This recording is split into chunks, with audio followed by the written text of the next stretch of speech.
Hello दोस्तों, very very good evening, नमस्ते and welcome to study IQ के इस प्लेटफॉर्म में आप सभी का स्वागत है। थोड़ा सा पता नहीं क्या कैमरे की सेटिंग जो है वो थोड़ी सी चेक कर रहे थे, तो हम चाहते थे कि सारे लोग जुड़ भी जाए ताकि हम लोग जो है वो आपसे कल की क्लास का जो है वो रिवीजन पूछ सके, ताकि मुझे भी ये लगे कि आप लोग अच्छे से पढ़ाई कर रहे हैं कि नहीं। तो क्या आप सभी लोग तैयार हैं? आप सभी लोगों को ऑडियो वीडियो अच्छे से आ रही है? तो जल्दी से एक बार सभी लोग अपनी अपनी अटेंडेंस लगा देंगे कि सर हम हैं बिल्कुल तैयार। शुरू करते हैं आज की इस क्लास को बहुत अच्छी तरीके से और बहुत बढ़िया तरीके से चीजों को सीखेंगे। जरा जल्दी से सभी लोग, जितने लोग ये मेरी ऑडियो वीडियो को सुन पा रहे हैं वो जल्दी से मुझे बता देंगे सब कुछ बढ़िया है। तो नवीन बोल रहा है सर सब कुछ बढ़िया है। तो सबसे इंपॉर्टेंट आज की क्लास हमारे मध्यकालीन भारत में उत्तर प्रदेश की स्थिति क्या थी उसको लेकर के। मध्यकालीन भारत में जैसे कि हम लोग देखेंगे कि कौन कौन सी इमारतें बने, कौन कौन से युद्ध हुए, कौन कौन से ऐसे इंपैक्ट पड़े जो हमारे एग्जाम में डायरेक्ट पूछे जाएंगे। तो आज की क्लास में हम वो सारी चीजें सीखने वाले। संडे की क्लास है ना, और बहुत सारे लोग जो है वो छुट्टी मनाने की कोशिश कर रहे हैं और वही गलती कर रहे हैं। लाइव आकर के सीखने का जो मौका है वो आपको कभी नहीं मिलने वाला। हाँ, कल की क्लास की PDF नहीं मिली है अभी तक, ऐसा कौन बोला है? सोनाली बोल रही है मिल जाएगी। अभी सारी की सारी चीजें आपको मिल जाएंगी। आज मेरी बात हुई है तो उन्होंने मुझे ये बोला है कि अगर आप किसी भी स्टूडेंट को प्रॉब्लम है तो वो इंडिविजुअली मेल कर सकते हैं, उनकी प्रॉब्लम रिजॉल्व हो जाएगी। तो चलिए शुरू करते हैं भाई। पहले तो हम आगे आज पढ़ाने से पहले हमेशा जो कल हमने पढ़ाया था आपने कितना सीखा है वो रिवीजन करने के लिए आपसे कुछ प्रश्नों को पूछा जाएगा और वो प्रश्न आप सभी लोगों को यहां पर बताने हैं। तो सभी लोग यहां पर कमेंट करके मुझे बताएंगे। देखते हैं सबसे पहले जवाब कौन कौन देने वाला है। ठीक है, तो रिवीजन कल की क्लास का हम सबसे पहले करते हैं। सबसे पहला क्वेश्चन आपके सामने है। हमारे सामने जो बोल सकते हैं कि वेन्सियांग है, सारनाथ का दौरा किया और उन्होंने यहां पर जो मेन स्तूप है जिसको हम लोग धमेक स्तूप बोलते हैं, आपको बताना है नवीन कि उसकी ऊंचाई कितनी थी। पहले धीरे धीरे पढ़ते यार, पहले इसको कवर करते। करंट अफेयर्स भी पढ़ा दिया जाएगा यूपी का, टेंशन नहीं लेने का। बताओ जल्दी से, जल्दी फटाफट। ये क्वेश्चन है, वेन्सियांग ने जब सारनाथ का दौरा किया तो उनके अनुसार जो धमेक स्तूप है उसकी ऊंचाई कितनी थी। सबसे पहला जवाब किसका आ रहा भाई? शांत है सब लोग आज। प्रज्ञा, नवीन, आशुतोष। तो यहाँ पे सरस्वत का जवाब आ गया, प्रज्ञा का जवाब आ गया, सोनाली का जवाब आ गया, नवीन नवनीत कुमार का जवाब आ गया मेरे पास। और बाकी के लोग भाई क्या है, अनूप का जवाब आ गया। ठीक है, तो 91 मीटर याद रखिएगा, हमारे एग्जाम में पूछा गया क्वेश्चन है। 91 मीटर यहाँ पर सही जवाब हो जाएगा। अगला क्वेश्चन सभी लोगों को कल की क्लास से रिलेटेड है। आपको बताना है कि हमारे यहाँ पर जो पिपरहवा में हमने एक स्तूप के बारे में कल आपको पढ़ाया था। आपको बताना है कि विलियम क्लैक्सटन ने इसकी खोज कौन से सन में की थी, कौन से हमारे ईस्वी में की थी। जल्दी से पहले इस वाले क्वेश्चन का जवाब सबसे पहले कौन देता है? देखो अभी यहाँ पर लगभग 21 लोग हमारे लाइव है और जवाब जो है वो 3-4 ही लोग दे रहे हैं। ये थोड़ा सा मुझे लग रहा है कि लोग पढ़ के रिवीजन नहीं कर रहे। आशुतोष, नवीन, तो गाइज यहाँ पर क्या होना चाहिए है? रिवीजन नहीं किया है, नोट्स बनाते चलिए यार, खुद के हाथ से लिखिए नोट्स को। यहाँ पर जवाब आया सर 1898, नवनीत ने जवाब दिया। अभी तक केवल नवनीत का जवाब आया है और वो बिल्कुल सही जवाब है, 1898 इज राइट आंसर। अब अगला क्वेश्चन आप यहाँ पर देखेंगे, हमारे पिपरहवा जो स्तूप है ये भारत के किस राज्य में स्थित है और किस गांव में है। तो पहले आपको राज्य और गांव दोनों के नाम बताने जल्दी से। तो करुणा का जवाब आ गया कि सर यहाँ पे सिद्धार्थ नगर होना चाहिए, और सरस्वत ने बर्डपुर गांव, डिस्ट्रिक्ट सिद्धार्थ नगर, यहाँ पे जवाब आ गया है। अच्छा, अभी तुम लोग थोड़ा सा विकास का भी जवाब आ गया है। तो यहाँ पे सही जवाब क्या होना चाहिए? यहाँ पर है हमारा बर्डपुर गांव। मैंने यहाँ पर लिख दिया बर्डपुर गांव, बहुत आसान नाम हो गया भाई, बर्डपुर गांव। और ये जो डिस्ट्रिक्ट था वो कौन सा था? वो सिद्धार्थ नगर था। ठीक है ना, कल मैंने आपको अच्छे से पढ़ाया था, डिस्ट्रिक्ट था हमारा सिद्धार्थ नगर। ठीक है दोस्तों, याद रखना ये सारे यूपी PCS के क्वेश्चन है। अगला क्वेश्चन आप लोगों के सामने क्या है? अगला क्वेश्चन आपको बताना है कि गौतम बुद्ध को महापरिनिर्वाण कौन से वर्ष में मिला। गौतम बुद्ध जो थे उनको महापरिनिर्वाण जो है ये कौन से वर्ष में मिला था। जल्दी से जवाब देना है, सोच करके अच्छी तरीके से, फटाफट तरीके से। तो यहाँ पर करुणा, श्रेय, प्रज्ञा, विकास, शिखा, आशुतोष, सभी लोग बोल रहे हैं सही जवाब होना चाहिए 483 बिफोर क्राइस्ट। देखिए सारे तो यार हम लोग प्रीवियस ईयर के क्वेश्चन और आने वाले जितने क्वेश्चन बनने वाले वो सब करा रहे हैं आपको। ठीक है, तो 483 बिफोर क्राइस्ट। अगला क्वेश्चन आपके सामने है हमारे यहाँ पर जो महापरिनिर्वाण मंदिर है वहां पर गौतम बुद्ध की कितने मीटर लंबी हुई लेटी हुई मूर्ति मिली और इसकी खुदाई कौन से वर्ष में की गई थी। दोनों प्रश्नों के जवाब आपको देने हैं जल्दी से, फटाफट तरीके से। और जो लोग लेट आ रहे हैं वो थोड़ा सा फटाफट तरीके से, उनको मैं यही बोलना चाहूंगा कि टाइम पर आएंगे तो ही सारे क्वेश्चन भी आप कर पाएंगे। आप ही के लिए तो यहाँ पे लाइव क्लासेस होती है, तो टाइम पर लाइव पर आइए, आपके बहुत कुछ सीखने को मिलने वाला है यहाँ पे, ठीक है ना। चलिए, तो यहाँ पर जनता बोले सर 6 मीटर होना चाहिए, 6 मीटर की तरफ बहुत सारे लोग जा रहे हैं, सर 6 मीटर होना चाहिए। तो 6 मीटर वाले जवाब बिल्कुल सही है, और इसकी जो हमारी खुदाई है वो 1876 पे हुई थी। कोई बात नहीं नवीन। तो ये हमारी पहली चीज, हमारा जो ये टेम्पल है इसको हमने 1876 में यहाँ पे ये हमारे स्तूप की खुदाई हुई थी, और यहाँ पर 6 मीटर लंबी जो है हमारे लेटी हुई रिक्लाइनिंग जो हमारी मूर्ति है गौतम बुद्ध की वो मिली है। दोनों आपको याद रखने हैं, सही जवाब हो जाएगा ये। अगले क्वेश्चन की तरफ चलते हैं। मोरा का जो हमारे ब्रह्मी शिलालेख है ये किस हमारे डायनेस्टी से जुड़ा हुआ है, किस हमारे वंश से जुड़ा हुआ है, किस वंश के लोगों को हम यहां पर ब्रह्मी शिलालेख में देख पाएंगे। तो मोरा राजा जो है वो कौन से वंश के थे। चलिए, तो यहाँ पे अंकित का जवाब आया सर शक होना चाहिए, प्रज्ञा ने भी शक डायनेस्टी बोला है, मौर्य गौरी शंकर को लग रहा है। तो दोस्तों हमने आपको बताया था शक वंश से संबंधित, ये हमारा जो है शक वंश से संबंधित था। शकों ने जब हमारे यहाँ पर मथुरा में प्रवेश किया तो उसका पूरा का पूरा हमारा ब्रह्मी इनक्रिप्शन में आपको पढ़ने को मिलेगा। ये भी हमारे यूपी पीसीएस का क्वेश्चन आपके यहाँ पे दिखाई दे रहा था। अगला क्वेश्चन आपके सामने है, प्रयाग प्रशस्ति में समुद्रगुप्त ने कितने हमारे नॉर्थ के राजाओं को और कितने साउथ के राजाओं को हराने का जिक्र किया है। बहुत इंपॉर्टेंट है। प्रयाग प्रशस्ति रिटन बाय हरिसेन, उसने हमारे नॉर्थ के कितने राजा और साउथ के कितने राजाओं को हराने का जिक्र किया है। तो यहां पर सारस्वत का जवाब आया हमारे पास, विकास का आया, देन उसके बाद से संजय का आया, शिखा, अच्छा शिखा का भी आ चुका है, श्रेय का भी आ चुका है, ग्रेट। उसके बाद से जो है वो हमारे सामने नवनीत, अनूप, करुणा और ठीक है।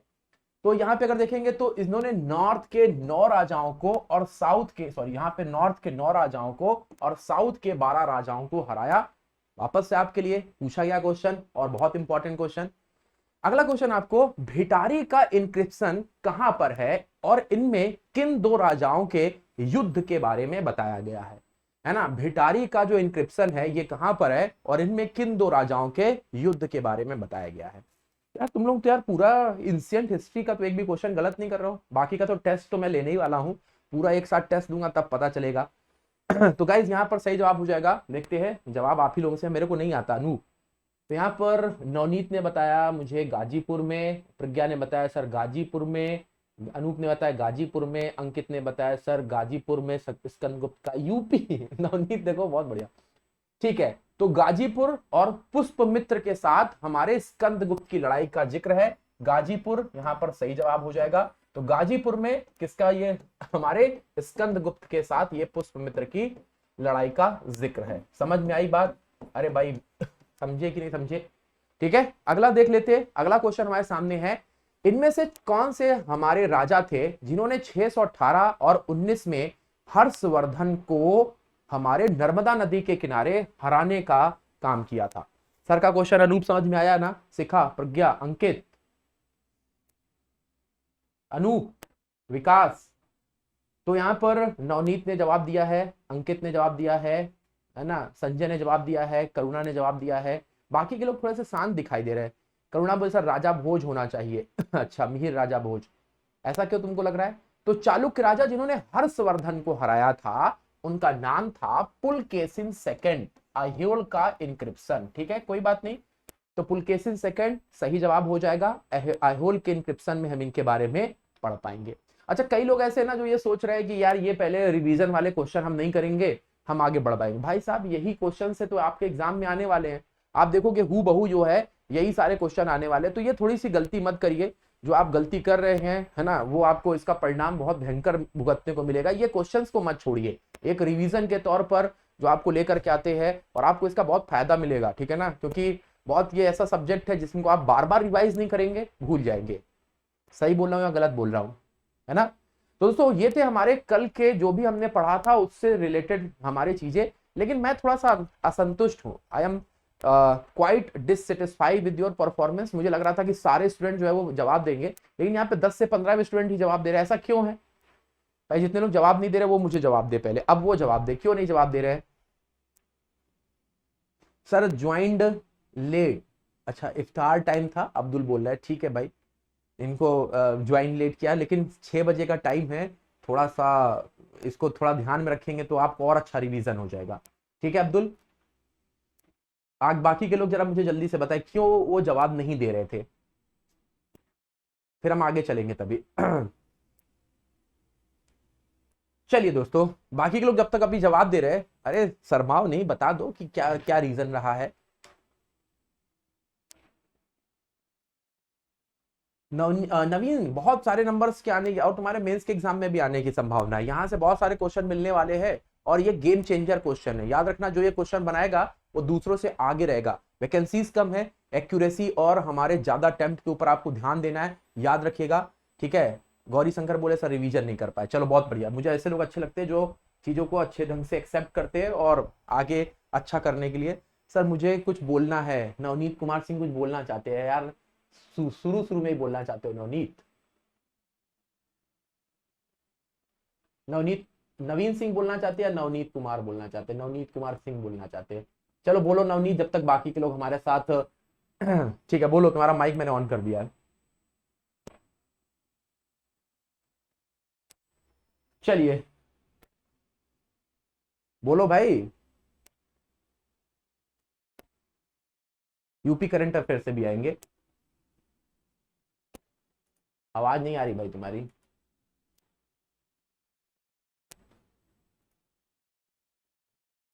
चलो अब तुम्हारा माइक बंद करते हैं, चलो वापस से पढ़ाई पे आ जाते हैं।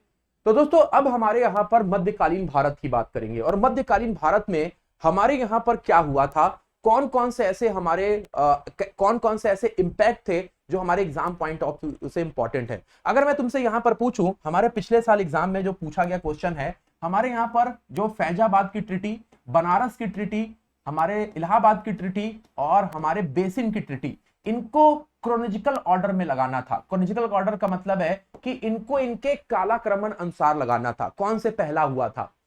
ठीक है, तो आपको यह सिखाने के लिए हमारे यहां पर जो लखनऊ के नवाब थे उनका क्या रोल था, हमारे यहां पर मुगलों ने किस तरीके से हमारे उत्तर प्रदेश में क्या क्या चीजों को बनाया, क्या इंपैक्ट डाला, और दिल्ली सल्तनत में कौन सी ऐसी बातें हुई जो हमारे उत्तर प्रदेश में बहुत इंपॉर्टेंट है और हमारे एग्जाम में जरूर से जरूर पूछी जाएंगी। तो चलिए शुरू करते हैं। सबसे पहले मध्यकालीन भारत, हमारे यहां पर 712 में सबसे पहले अरब से अटैक होता है। सबसे पहला अरब अटैक या मुस्लिम अटैक की अगर हम लोग बात करेंगे तो 712 ईस्वी में होता है, और वो अटैक करते हैं मोहम्मद बिन कासिम। मोहम्मद बिन कासिम जो है वो हमारे यहां पर अटैक करते हैं, और उसके बाद से हमारे यहां पर अटैकों का सिलसिला लगातार शुरू हो जाता है। पहले अरब से अटैक होता है, फिर उसके बाद से हमारे यहां पर गजनी साम्राज्य से अटैक होता है, जो कि तुर्की में टर्किश बोलते हैं अटैक, है ना। लगातार अटैक होते हैं। पहले इनका उद्देश्य हमारे क्या था, हमारे देश से लूटपाट करना, और फिर धीरे धीरे यहाँ के हमारे पारस्परिक जीवन को देखते हुए क्या करना, यहाँ पर अपने साम्राज्य को स्थापित करना इनका मुख्य उद्देश्य हो जाता है। तो अपने साम्राज्य को स्थापित करने के मुख्य उद्देश्य के साथ यहां पर एक राजा, जिसको हम सभी लोग मोहम्मद गौरी के नाम से जानते हैं, वो पृथ्वीराज चौहान को कौन से युद्ध में, 1191 में सबसे पहले तो तराइन का पहला युद्ध होता है, जिसमें हमारे जो पृथ्वीराज चौहान है वो तो जीत जाते हैं। पृथ्वीराज चौहान थर्ड, जिनको हम लोग बोलते हैं पृथ्वीराज थर्ड, ये इस युद्ध में मोहम्मद गौरी को हरा देते हैं। लेकिन एक साल के बाद फिर से तराइन में दूसरा युद्ध होता है, और हमारे इस युद्ध में पृथ्वीराज चौहान को मोहम्मद गौरी से हार का सामना करना पड़ता है। मतलब यहां पर मोहम्मद गौरी जो है युद्ध को जीत जाता है, और उसके बाद से हिंदुस्तान में शुरू होता है हमारे दिल्ली सल्तनत। मतलब हमारे यहां पर मुस्लिम बोल सकते हैं कि मुस्लिम आधिपत्य की शुरुआत होती है। मतलब अब हमारे देश में हम जो पढ़ेंगे वो होंगे हमारे मस्जिद, मकबरे और कुछ ऐसे शहर जो हमारे देश में बहुत इंपॉर्टेंट रोल प्ले करते हैं, और खास तौर पे हमारे उत्तर प्रदेश और दिल्ली के क्षेत्र में। तो हमारे यहाँ पर मोहम्मद गौरी ने पृथ्वीराज चौहान को हरा करके मुस्लिम एक तरीके से हुकूमत की शुरुआत की, और सबसे पहला जो साम्राज्य बनाया उसको हम लोग क्या बोलते हैं, 1206 से 1526 तक हमारे यहाँ पर दिल्ली सल्तनत को स्थापित किया गया। और कुतुबुद्दीन ऐबक जो कि हमारे स्लेव डेंसिटी के राजा के तौर पर मोहम्मद गौरी ने उनको यहां पर बैठा दिया। अब मोहम्मद गौरी जो है वो अपने दास को कुतुबुद्दीन ऐबक को यहां पर राजगद्दी पर बैठा करके जा रहे थे, ये सोचते हुए यार अब तो यार हमारी हुकूमत हो गई है ना, इंडिया के ऊपर भारत पर हमारी हुकूमत हो गई है, अब तो सिर्फ हमको यहां से टैक्सेस लेकर के जाना है और अपना जीवन जो है वो झिंगा लाला बना लेना है। लेकिन शाम की नमाज पढ़ते वक्त हमारे दमयक में झेलम नदी के किनारे इनका सर कलम कर दिया जाता है। इनको कुछ हमारे जो जाट होते हैं और ये शाम की नमाज अदा कर रहे होते हैं और इनका सर कलम कर दिया जाता है। वही हमने बोला है मुद्दई लाख बुरा चाहे तो क्या होता है, वही होता है जो मंजूरे खुदा होता है। तो यहाँ पर मोहम्मद गौरी का जो मंशा थी कि हम हिंदुस्तान के जो टैक्स है वो लेकर के जाएंगे, लेकिन खुदा को कुछ और ही मंजूर था और इनकी 1206 में खत्म। अब हमारे यहाँ पर इनके द्वारा बनाया गया हमारा जो वंश था ममलूक वंश, जिसको हम लोग क्या बोलते हैं, गुलाम वंश बोलते हैं, उसकी स्थापना हो जाती है। अब इस तरीके से ममलूक वंश के बाद हमारे दिल्ली सल्तनत पर ये 5 डेंसिटीज ने रूल किया। ये 5 हमारे जो साम्राज्य हैं इन्होंने रूल किया। अगर आप इनके टेन्योर की बात करेंगे तो कई लोग जो है वो शॉर्ट ट्रिक बना के याद कर लेते अलग अलग, गुड़ खा तसला में, या और भी ट्रिक है, लेकिन अब 5 को याद करना कोई मुझे लगता है टफ टास्क नहीं है। तो सबसे पहले हमारे ममलूक वंश आती है। तो ममलूक वंश या जिसको हम लोग गुलाम वंश बोलते हैं, इनका जो टेन्योर है वो 1206 से शुरू होता है और उसके बाद से जब तक खिलजी वंश हम नहीं आता है 1290 तक ये हमारा टेन्योर चलता है। उसके बाद से आता है अपने साम्राज्य को सबसे ज्यादा, है ना, दिल्ली सल्तनत को सबसे ज्यादा चरम तक पहुंचाने वाला हमारे खिलजी वंश 1296 से लेकर के 1320 तक सबसे ज्यादा मतलब एरिया को कवर किया था। साउथ इंडिया तक ये डेंसिटी पहुंच गई थी, लेकिन इसका टेन्योर सबसे छोटा था। सबसे छोटा जो है ये हमारा टेन्योर था। हमारे अगर आप देखेंगे पांचों ये दिल्ली सल्तनत की डेंसिटी में सबसे छोटा टेन्योर इनका, लेकिन एरिया को सबसे ज्यादा इन्होंने ही कवर किया। उसके बाद से आप तुगलक डेंसिटी की बात करेंगे। तुगलक डेंसिटी बहुत अच्छा इनको प्लेटफॉर्म मिला था, पूरा साउथ इंडिया तक कवर था, लेकिन मोहम्मद बिन तुगलक जो कि पढ़े लिखे थे, लेकिन अदगर गगरी छलकत जाए, अगर अल्प ज्ञान होता है ना तो वो छलकता है। तो यही हुआ इनके साथ, जिसकी वजह से ये डिक्लाइन किया और मंगोलों की अटैक के बाद हमारा जो तुगलक डेंसिटी का दिल्ली डेंसिटी था, उसके बाद जो दिल्ली डेंसिटी था आपको मैप के जरिए मैं दिखाऊंगा, वो टूट गया। विजयनगर साम्राज्य, बहमनी साम्राज्य, जौनपुर, हमारे जो राजपूता है ना, हमारे यहाँ पे साउथ में भी ये वापस से हमारे टुकड़ों में तब्दील हो गया। तो तुगलक वंश जो कि सबसे लंबा टेन्योर था, बहुत अच्छा प्लेटफॉर्म बना, लेकिन ये जो हमारा इनका टेन्योर सबसे बड़ा था, लेकिन आपसी मतभेद की वजह से, सही तरीके से लीड ना करने की वजह से यहां पर हमारे जो दिल्ली सल्तनत है वो बटने लग गई। तो इसका हमारा देखेंगे तो ये 1300 हमारे 20 से लेकर के 1414 तक इसका टेन्योर चला, ठीक है, याद रखिएगा। फिर हमारे आ जाता है हमारे सैयद खिज्र खान ने सैयद डेंसिटी की स्थापना की 1414 से लेकर के हमारे कहां तक आप देख पाएंगे 1451 तक। और फिर उसके बाद से हमारे दिल्ली सल्तनत की अंतिम, इब्राहिम लोदी को मार करके यहां पे बाबर ने शुरू कर दिया था कौन सी डेंसिटी, हमारे मुगल डेंसिटी। तो 1526 में ये हमारे बाबर का आगमन होता है और पानीपत के पहले युद्ध के बाद ये डेंसिटी खत्म हो जाती है। तो इस तरीके से ये 5 डेंसिटी थी, उनका टेन्योर था। छोटा सा मैंने आपको एक ओवरव्यू दिया, लेकिन हमारे यहाँ पे अगर आप देखेंगे तो सबसे पहली डेंसिटी, सबसे पहला जो हमारा बोल सकते हैं कि दिल्ली सल्तनत का आता है, उसको हम लोग बोलते हैं गुलाम वंश, या इसी को आप लोग बोलते हैं ममलूक वंश। ममलूक का मतलब होता है दोस्तों एक ऐसा राजवंश जिसके हमारे जो बच्चे होते हैं वो गुलाम होते हैं, जबकि माँ बाप जो होते हैं वो फ्री होते हैं। मतलब हमारे टर्की में एक ऐसी मार्केट लगती थी जहां पर हमारे जो इंसान है उनको बेचा जाता था। तो ममलूक ऐसे हमारे इंसान होते थे जिनके पास इतनी गरीबी होती थी कि वो अपने बाकी के बच्चे को पालने के लिए वो इनको बेच देते थे। और इसका सबसे बड़ा एग्जाम्पल थे कुतुबुद्दीन ऐबक। कुतुबुद्दीन ऐबक को गौरी ने खरीदा और यहां पर लेकर के आया, उसको ट्रेंड किया और हिंदुस्तान का राजा बना दिया, है ना। तो गुलाम वंश, ममलूक वंश आता है। अब कुतुबुद्दीन ऐबक हमारे इंडिया में आते हैं और ये अपनी कैपिटल बनाते हैं लाहौर को। लाहौर को हाँ वही क्या गुरु रंधावा वाला सॉन्ग है ना, लग दी लाहौर दिया। तो लाहौर को अपनी कैपिटल बनाते हैं। फिर उसके बाद से इनके बेटे है ना बैठते आराम सा, लेकिन आराम ही करते रह जाते। तख्त पर बैठना है तो आराम नहीं करना है, आराम करोगे तो भैया आराम करते रह जाओगे, क्योंकि आराम शाह आराम कर रहे थे। तो कुतुबुद्दीन ऐबक के दामाद और गुलाम, जिनका नाम था शमसुद्दीन इल्तुतमिश, अब्दुल सुन रहे हो कि नहीं, इन्होंने क्या किया, आराम शाह को आराम करने के लिए निपटा दिया।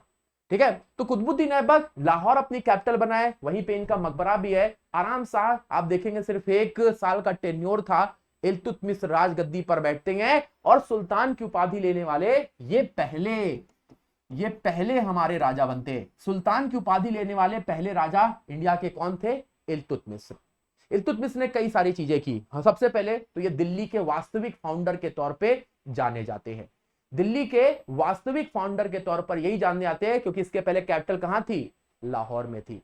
लेकिन नवनीत तुम्हारे दिमाग में एक बात चल रही होगी, ठीक है, कि सर इल्तुतमिश जो है हमारे, आप पढ़ा रहे हैं, हमारे क्या यूपी के ऊपर कोई इंपैक्ट डाला इन्होंने, और वो डाला तो क्या था।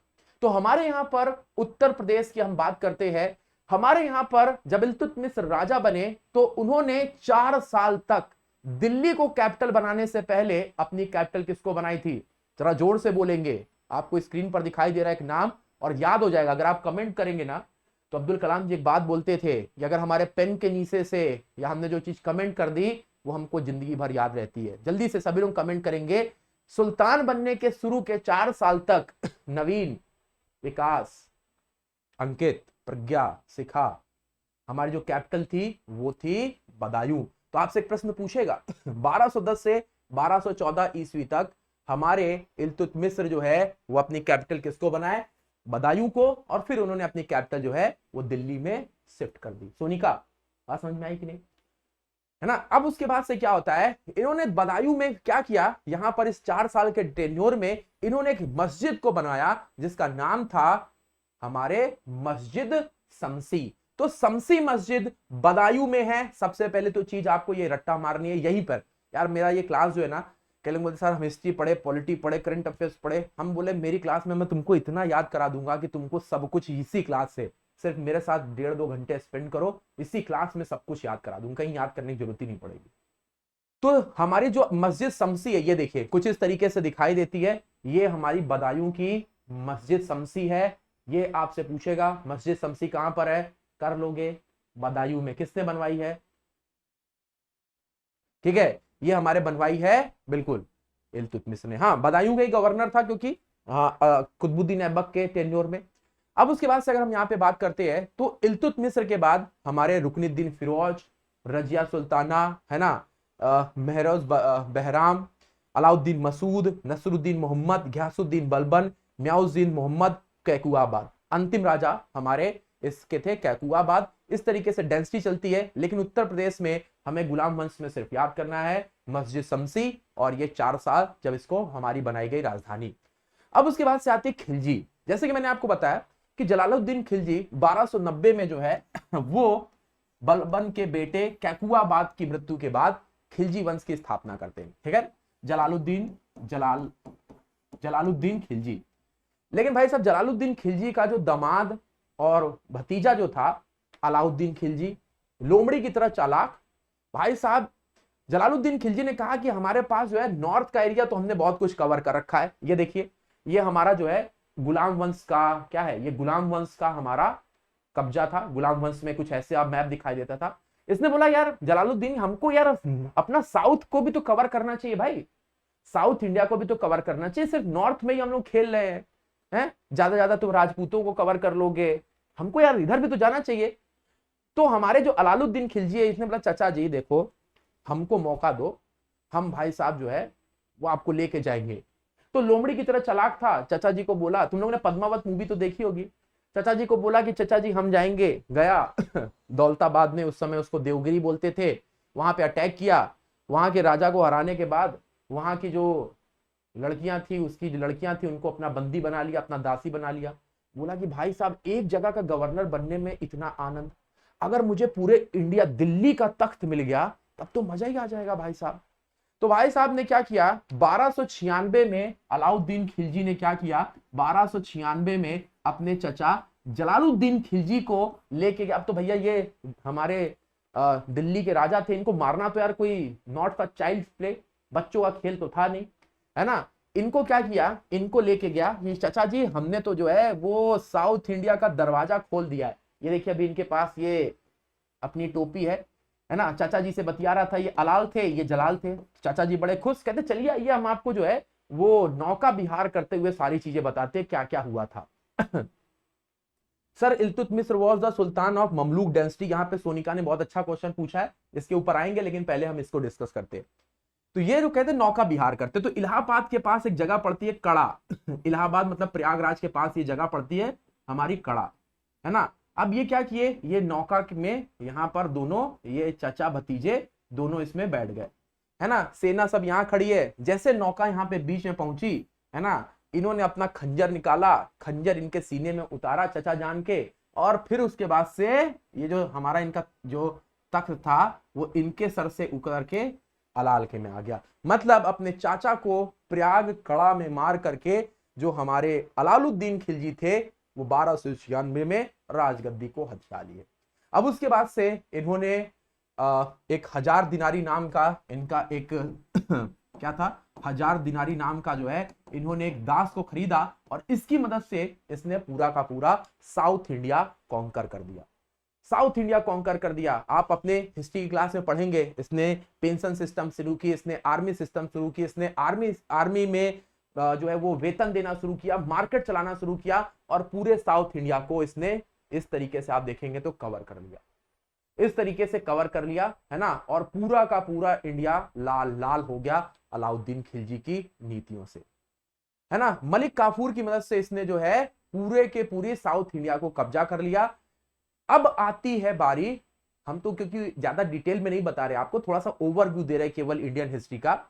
अब बारी आती है तुगलक डायनेस्टी की। तुगलक डायनेस्टी जो है उसको तो बहुत बढ़िया तरीके से पूरा सब कुछ प्लेट में लगा हुआ मिला था, बस उनको ये अपना टैकल करना था, मजबूती से बनाना था। तुगलक डायनेस्टी यहां पर जब शुरू होती है तो उसको कुछ इस तरीके का इंडिया मिलता है, और तुगलक डायनेस्टी के जो सबसे पहले हमारे जो स्थापना करता होते हैं उनका नाम होता है घियासुद्दीन तुगलक।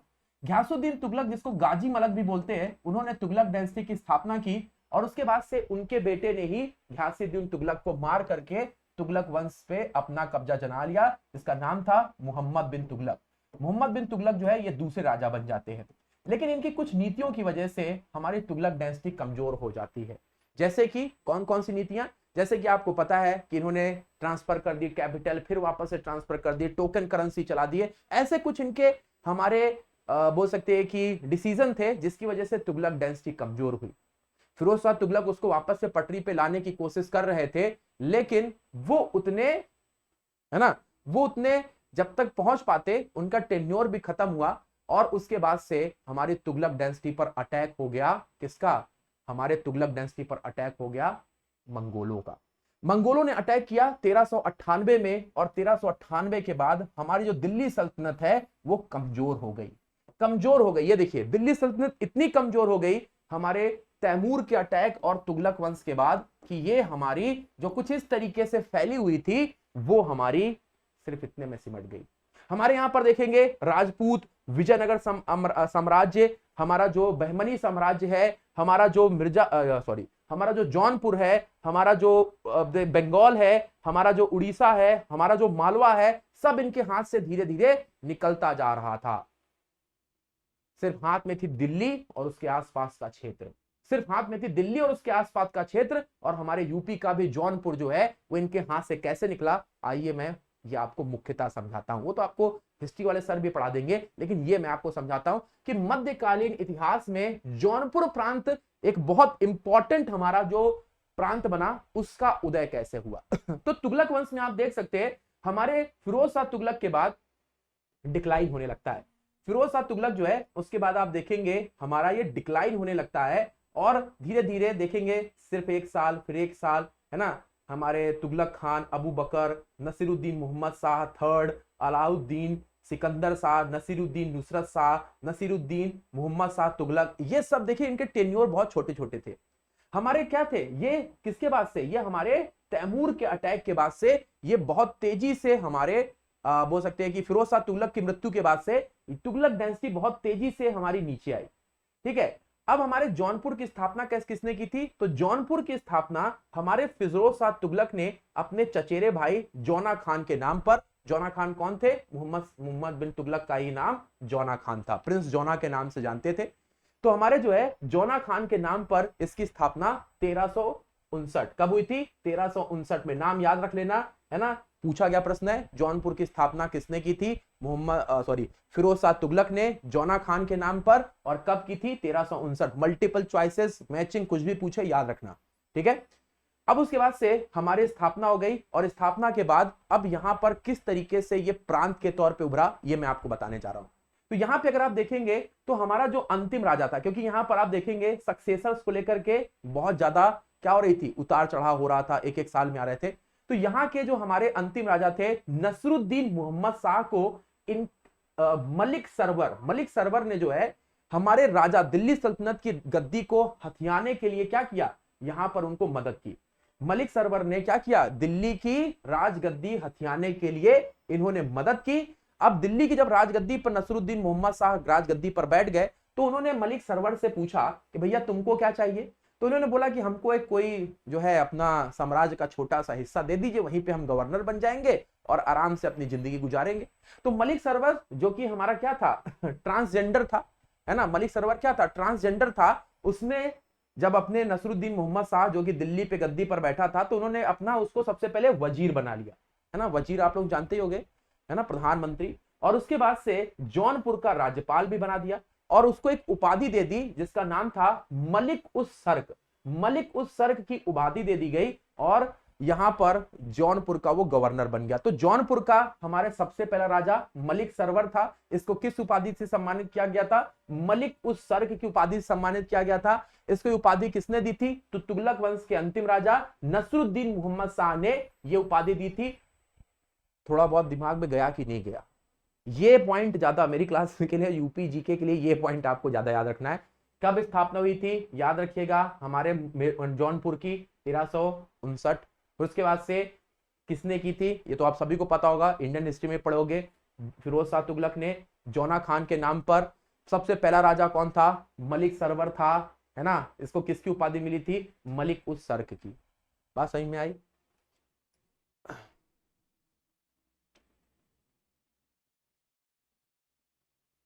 बिल्कुल कृतिका ठीक है, अब उसके बाद से हमारे मलिक सरवर के बारे में आप जान गए कि कैसे ये हमारे आ जाते हैं जौनपुर में। अब क्या होता है, 1398 में हमारे तैमूर अटैक कर देते हैं।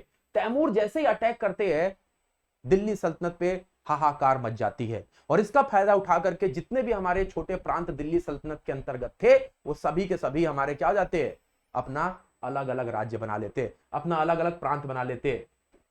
हमारे जो विजयनगर साम्राज्य, बहमनी साम्राज्य, है ना, जौनपुर साम्राज्य, राजपूत, गुजरात, सब अपना अलग अलग साम्राज्य बना लेते हैं और जौनपुर भी अब एक अलग साम्राज्य बन जाता है। जैसे तैमूर अटैक करता है जौनपुर अपना एक अलग साम्राज्य बन जाता है, जो कि हमारे यूपी के मध्यकालीन इतिहास का एक बहुत बड़ा केंद्र बन जाता है। यूपी के हमारे मध्यकालीन इतिहास का एक स्वतंत्र राज्य के तौर पर तैमूर के आक्रमण के बाद बन जाता है। अब इसके बाद हमारे मलिक सरवर के बाद जो अगली राजा बनते हैं उनका नाम है मुबारक शाह। मुबारक शाह का अगर हम बात करेंगे तो इनको हम लोग मलिक कर्णफूल के नाम से जानते हैं। किस नाम से, मलिक कर्णफूल के नाम से जानते हैं। बहुत इंपॉर्टेंट, सिर्फ ये पूछ लेगा कि भाई मलिक कर्णफूल किसको बोलते थे, तो मुबारक शाह को हम लोग मलिक कर्णफूल बोलते थे। ये दत्तक पुत्र था, भैया गोदी लिया होंगे क्योंकि वो ट्रांसजेंडर थे, तो भैया इन्होंने गोद लिया था, है ना। मुबारक शाह की उपाधि इनको दी गई। इस वंश का पहला हमारा राजा था इस पूरे वंश का, जिसको हम लोग सुल्तान की उपाधि देंगे। तो हमारे जौनपुर सल्तनत का सरकी वंश, इस पूरे शासन को हम लोग सरकी वंश बोलते हैं। सरकी वंश का हमारा वो कौन सा ऐसा राजा था जिसने सुल्तान की उपाधि ली थी, मुबारक शाह। थोड़ा बहुत दिमाग में जा रहा है कि नहीं जा रहा है। सरकी वंश क्यों बोलते दोस्तों, क्योंकि हमारे मलिक सरवर को मलिक उस सर्क की उपाधि दी गई थी, मलिक उस सर्क की उपाधि दी गई थी। अरे चमकी बात की नहीं चमकी, थोड़ी बहुत है, थोड़ी बहुत बात चमकी की नहीं चमकी, बोलो भाई। लिख रहे हो क्या सब लोग? अब उसके बाद से अगर हम लोग देखेंगे तो हमारे मुबारक शाह जिनको सुल्तान बोला गया, अब उनके बेटे इब्राहिम शाह राजगद्दी पर बैठते 1401 से 1440 तक। 1401 से 1440 तक ये राजगद्दी पर बैठते और ये सबसे इंपॉर्टेंट राजा है दोस्तों, सबसे इंपॉर्टेंट, सबसे महान राजा है। ये मुबारक शाह का भाई था, सॉरी ये मुबारक शाह के भाई थे, बेटे नहीं थे, ये मुबारक शाह के भाई थे। बंगाल के शासक राजा गणेश पर इन्होंने आक्रमण करके अपने साम्राज्य को, इब्राहिम शाह का जो साम्राज्य है वो इटावा से लेकर के, इटावा से कौन है भाई, इटावा से लेकर के बंगाल तक, भैया सिर्फ सरकी साम्राज्य गूंज रहा था, सरकी साम्राज्य इटावा से बंगाल तक। कहे लहुआ, समझ में आ रहा है कि नहीं? इटावा में जो लड़के होते हैं उनको लहुआ बोलते हैं और लड़कियों को कहते हैं मोड़ी है। इटावा से बंगाल तक इब्राहिम शाह ने सरकी साम्राज्य को फैलाया। और यहां पर आप देखेंगे इन्होंने बंगाल के राजा किसको आया था, राजा गणेश को हरा करके बंगाल के ऊपर कब्जा किया। राहुल, अब उसके बाद से सरकी शैली का जन्म जौनपुर में हुआ और जौनपुर को भारत के सिराज की उपाधि दी गई। इतना जौनपुर का ये सरकी साम्राज्य, इतनी चर्चा होने लगी कि भैया हमारे जौनपुर को भारत का सिराज बोला गया। किसके साम्राज्य में जौनपुर को भारत का सिराज बोला गया? क्या नाम था भैया? एक बार जल्दी से कमेंट कर दे, मुझे लगना चाहिए ना कि भाई कुछ लोगों को नींद तो नहीं आ गई। किसके साम्राज्य में जौनपुर को भारत का सिराज बोला गया? जल्दी।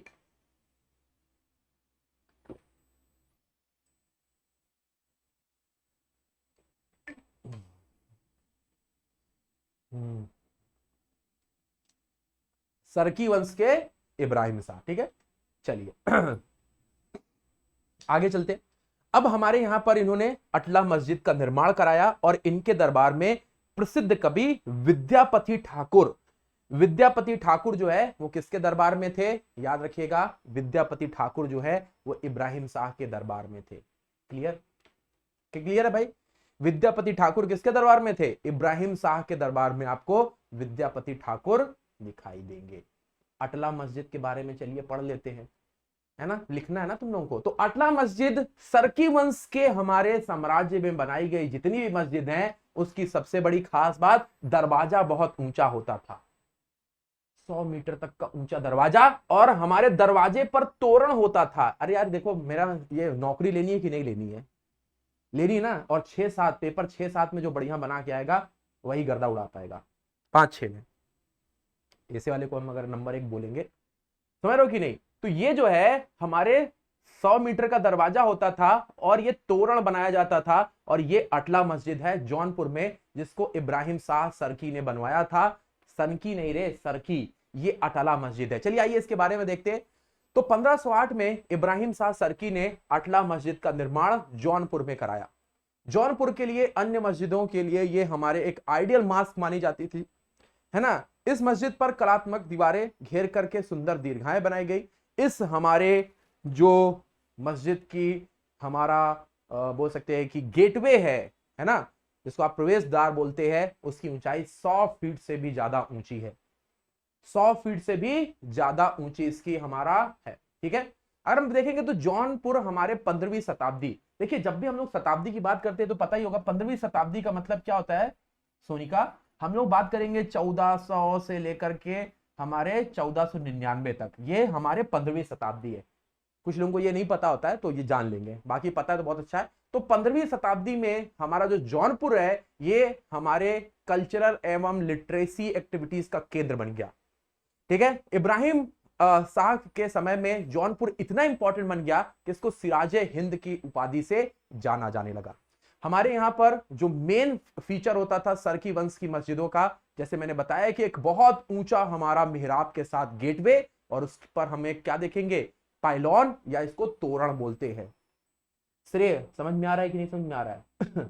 प्रज्ञा, हमारे जैनपुर में सिर्फ अटला मस्जिद नहीं है, जौनपुर की हमारी जामा मस्जिद और लाल दरवाजा, ये भी हमको जौनपुर में देखने को मिलेगा, लेकिन अटला मस्जिद सबसे इंपॉर्टेंट है, ठीक है। तो इस तरीके से हम यहां पर क्या देखे, हमने इब्राहिम शाह का जो सल्तनत का टाइम है वो देखा, ठीक है। अब उसके बाद से मसूद शाह, मोहम्मद शाह और हुसैन शाह ये राजगद्दी पर बारी बारी से बैठते हैं, लेकिन वो इम्पैक्ट नहीं डाल पाए जो हम यहाँ पर इनके बारे में जो हमें पढ़ना चाहिए, है ना। तो टेन्योर था। तो अंतिम राजा सरकी वंश के कौन थे? Hussain Shah was the last ruler of सरकी वंश। और इस तरीके से सरकी वंश जो है, जो इतना स्वर्णिम इतिहास के साथ हमारे जौनपुर में, जौनपुर को एक अलग पहचान दिला रहा था, खास तौर पे इब्राहिम शाह। यहाँ पर जितने भी इंपॉर्टेंट पहलू थे, पूछेगा जरूर भाई साहब, एग्जाम में पूछेगा जरूर तुम्हारे, मैं लिख के दे रहा हूं, आज ही नोट कर लेना। अगर ये अच्छे से तुमने नहीं देखा, पूछेगा जरूर, और कहीं पढ़ने को नहीं मिलने वाला है। समझ में आया कि नहीं आया? ठीक है। तो अब क्या होता है, हमारे जो हर एक चीज, जब भी कोई चीज ऊपर जाती है तो अब उसको नीचे भी आना होता है।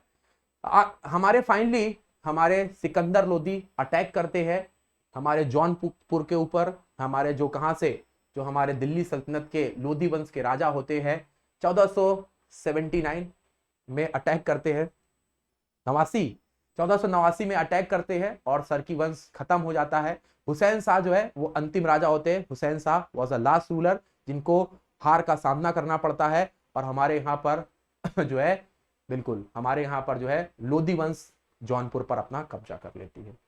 क्लियर है? ठीक है। जौनपुर के ऊपर किसका कब्जा हो जाता है? लोदी वंश का कब्जा हो जाता है। अब जब हम आगे चलते हैं तो हमारे यहाँ पर, जैसे कि आप लोगों को मैंने इब्राहिम शाह के बारे में बताया, सिकंदर लोदी जो है, अगर आप इनके बारे में देखेंगे तो हमारे यहाँ पे सैयद वंश के बाद लोदी वंश का हमारा दूसरा राजा था। लोदी वंश जिसकी अगर आप देखेंगे तो 1451 में इसकी शुरुआत होती है। हमारे बहलोल लोदी जो है वो हमारे लोदी वंश की शुरुआत करते हैं और दूसरे राजा बनते सिकंदर लोदी। सिकंदर लोदी का अगर हम टेन्योर देखेंगे तो 1489 में ये राजगद्दी पर बैठते हैं। ये हमारे बहलोल लोदी, और इनकी माँ जो रहती है वो हिंदू रहती हैं। इनके बचपन का नाम निजाम खान रहता है। निजाम खान जो है वो इनके बचपन का नाम है। और लोदी वंश के ये हमारे सबसे फेमस राजा होते हैं। ये हमारे अब एक ऐसे साम्राज्य की, एक ऐसे राज्य की, एक ऐसे हमारे शहर की स्थापना करने जा रहे होते हैं जो अब हमारे आने वाले हिस्ट्री का मुख्य केंद्र बिंदु बनने वाला था। और शहर का नाम क्या है? बताओ भाई जल्दी से। इब्राहिम लोदी ने कौन से ऐसे शहर की स्थापना की जो अब हमारे इतिहास का केंद्र बिंदु बनेगा? है दिल्ली। दिल्ली तो यार पहले से स्थापित हो गया भाई। दिल्ली पे तो यार अभी अगर पढ़ोगे तो दिल्ली सल्तनत, अभी तुम्हारे हिस्ट्री सर पढ़ाएंगे, वहां पे अभी कुतुब मीनार सब यहां तक बन गई है। तो दिल्ली नहीं, यहाँ पे आगरा जो है, अगर आप देखेंगे तो आगरा, जिसमें आप ताजमहल, है ना, आगरा फोर्ट, बहुत सारी चीजें देख पाएंगे, है ना। आगरा की स्थापना 1504 में की जाती है। तो 1504 से 1506 के बीच में आगरा की स्थापना सिकंदर लोदी के द्वारा की जाती है। तो आगरा शहर की स्थापना किसने की थी? सिकंदर लोदी ने आगरा शहर की स्थापना की, जो आपको हमारे मुगल साम्राज्य में एक बहुत बड़ा केंद्र दिखाई देता है। तो आगरा शहर की स्थापना सिकंदर लोदी ने की, जहां पर हमको बहुत सारी चीजें देखने को मिलेंगी। अब हम यहां पर देखते हैं तो मुगल साम्राज्य की शुरुआत होती है 1526 में। मुगल सेना पानीपत की पहली लड़ाई में इब्राहिम लोदी की बहुत बड़ी सेना को हरा करके, है ना, हमारे क्या करती है, हमारे यहाँ पर कब्जा कर लेती है। दिल्ली सल्तनत की समाप्ति होती है इस पानीपत की लड़ाई के बाद। और बाबर जो है वो अपने 1526 में भारत की धरती पे कदम रखता है। भारत की धरती पर कदम रखता है और ये सिर्फ पानीपत का युद्ध नहीं करता है। पानीपत के बाद वो लगातार हमारे लड़ाइयां करता चला जाता है। पानीपत का पहला बैटल, उसके बाद से देखेंगे खानवा का बैटल। खानवा का बैटल जो है वो राणा सांगा के साथ करता है 1527 में। खानवा के बैटल के बाद चंदेरी का बैटल, चंदेरी का बैटल मदेनी राय के साथ करता है 1528 में। फिर उसके बाद से चंदेरी के बैटल के बाद हमारे चंदेरी के बैटल के बाद 1529 में अगर देखेंगे तो ये हमारे जिस बैटल के लिए जाना जाता है, घाघरा का बैटल, ये हमारे महमूद लोदी जो कि अफगान सेना के साथ लड़ाई करता है। तो पानीपत के बाद वो लगातार हमारे लड़ाइयां लड़ता है। पानीपत का बैटल, खानवा का बैटल, चंदेरी का बैटल, घाघरा का बैटल, और मुगल साम्राज्य को हमारे इंडिया में और मजबूत करता है। याद करने का एक छोटा सा तरीका है, पानी पी के खाना खा के चली चंदेरी घाघरा पहन के। पानी पी के खाना खा के चली चंदेरी घाघरा पहन के। पानीपत का बैटल नंबर 1 26 में, 27 में, 28 में, 29 में। ये बैटल किसके साथ लड़ा था उसने? आप सभी को पता है, ये बैटल उसने लड़ा था इब्राहिम लोदी के साथ। ये जो है राणा सांगा के साथ लड़ाई की थी। राणा सांगा के साथ ये लड़ाई की थी, है ना। यहाँ पे देखेंगे चंदेरी का बैटल अगर देखेंगे तो मदेनी राय के साथ ये लड़ाई की थी। घाघरा के बैटल की बात करेंगे तो ये अफगान सेना ने जो हमारे महमूद लोदी वंश के जो थे उनके साथ ही लड़ाई की और 1530 में इनकी मृत्यु हो गई। 1530 में इनकी मृत्यु हो गई और इनको आगरा में दफना दिया गया। आगरा में जो है वो दफना दिया गया, आगरा में दफना दिया गया। लेकिन हमारे जो बाबर साहब थे जो भी काम करते थे, हाँ बता रहे बाबर कहां से आए थे, तो ये जो भी काम हमारे करते थे उसको अपनी किताब में लिखवा देते थे। तुझके बाबरी जो इनकी किताब है है ना, टर्किश लैंग्वेज में लिखवा देते थे। जब अकबर ने उस किताब को पढ़वाया तो उसमें उन्होंने अपनी इच्छा जताई थी कि भैया हमको दफनाया जाए, हमारे जो ग्रह है, हमारा जो मदरलैंड है अफगानिस्तान के फरगना से संबंधित थे, अफगानिस्तान के फरगना से ये संबंधित थे और वहीं पर इनको दफनाया जाए। इसीलिए इनका जो हमारी कब्र है इसको वापस से हमारे दफना दिया गया बाबर को, कहां पर, काबुल में। तो अभी हमारे जो मकबरा है बाबर का वो कहां पर है, काबुल में आपको देखने को मिला। ठीक है, तो इस तरीके से हमारे इनका जो पहले मकबरा था वो आगरा में था, लेकिन इनकी किसके द्वारा, इनके अंतिम इच्छा के द्वारा इनको काबुल में दफना दिया गया। अगर आप देखेंगे हमारे जो जहीरुद्दीन मोहम्मद बाबर है ना, इनके जो पिताजी थे वो थे शेख उमर शेख मिर्जा सेकंड और कुतलुंग निगार खनम, ये इनकी मां थी। ये जो अपने पिता के साइड से अगर आप देखेंगे तो तैमूर के वंशज थे, और इनकी मां के साइड से ये किसके वंशज थे, ये अपनी मां के साइड से जो है वो चंगेज खान के वंशज थे, चंगेज खान के। ठीक है, तो बाबर जो है ये हमारे फरगना, जो अफगानिस्तान में फरगना से ये आते हैं, यहां से ये हमारे इंडिया में प्रवेश किए और फिर उसके बाद से आप देखेंगे इनकी कई सारी बेगम थी और इनके हमारे जो 4 पुत्र थे, कौन कौन से, अस्करी, कामरान, हिंदल और उसके बाद से आप देखेंगे बाबुल और हुमायूं। ये 5 पुत्र जो थे यहां पर इनके आगे इनका साम्राज्य बढ़ाने के लिए तैयार हुए। लेकिन इनके जो सबसे प्रिय पुत्र हुमायूं थे, 1530 में बाबर की मृत्यु के बाद वो राजगद्दी पर बैठे। हुमायूं राजगद्दी पर बैठे हैं, बाबर का खून, गरम खून, तैमूर, चंगेज खान, इतनी लड़ाइयां जीतने का, अरे भाई साहब गर्दा मचा देंगे, हैं गर्दा मचा देंगे। राजगद्दी पर बैठे भोकाल में 1500, उसके बाद से चुनार को जीता, कलिंजर को जीता, अब ये जो पहुंच गया बिहार में, सोचे कि बिहार जो है वो जीतेंगे। तो बिहार में उस समय जौनपुर से संबंधित एक हमारा सूरवंश का एक नुमाइंदा था जिसका नाम था शेर खान। अब उनसे इनकी टकराव हो जाता है ना, इनसे उनका टकराव हो जाता है। अब टकराव के बाद जो है इनको लगता है हमको कौन रोकेगा, जिसमें है दम वो आगे बढ़ता चला जाएगा। मेरे पिताजी तो बाबर थे, है ना, हमारे यूपी में बड़ा चलता है, हमारे यूपी में बहुत चलता है। हमारे पापा जानते हो नहीं है, पुलिस में है, हमारे पापा जो है वो विधायक हैं, हमारे ये वो हैं। तो ये जो है इनको लगा कि हम तो सबको रौन देंगे, लेकिन इनके रास्ते में आ जाते हैं शेर खान। शेर खान जो है, ये एक नदी बह रही है उत्तर प्रदेश और बिहार के बॉर्डर पे। ये एक श्रापित नदी है, पता तुम लोगों को, श्रापित, ये एक श्रापित नदी है। नाम जानते हो, कितने लोग इसका नाम जानते हैं? यूपी और बिहार के बॉर्डर पर ये नदी जो है बहती है, क्या नाम है इसका? तो यहीं पर हमारे चौसा का युद्ध हुआ। ये नदी का नाम है करम नासा रिवर। कौन सी नदी है?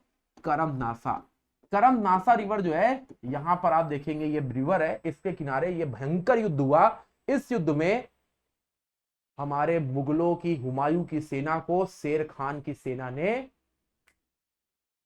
नितिन, क्या कर दिया?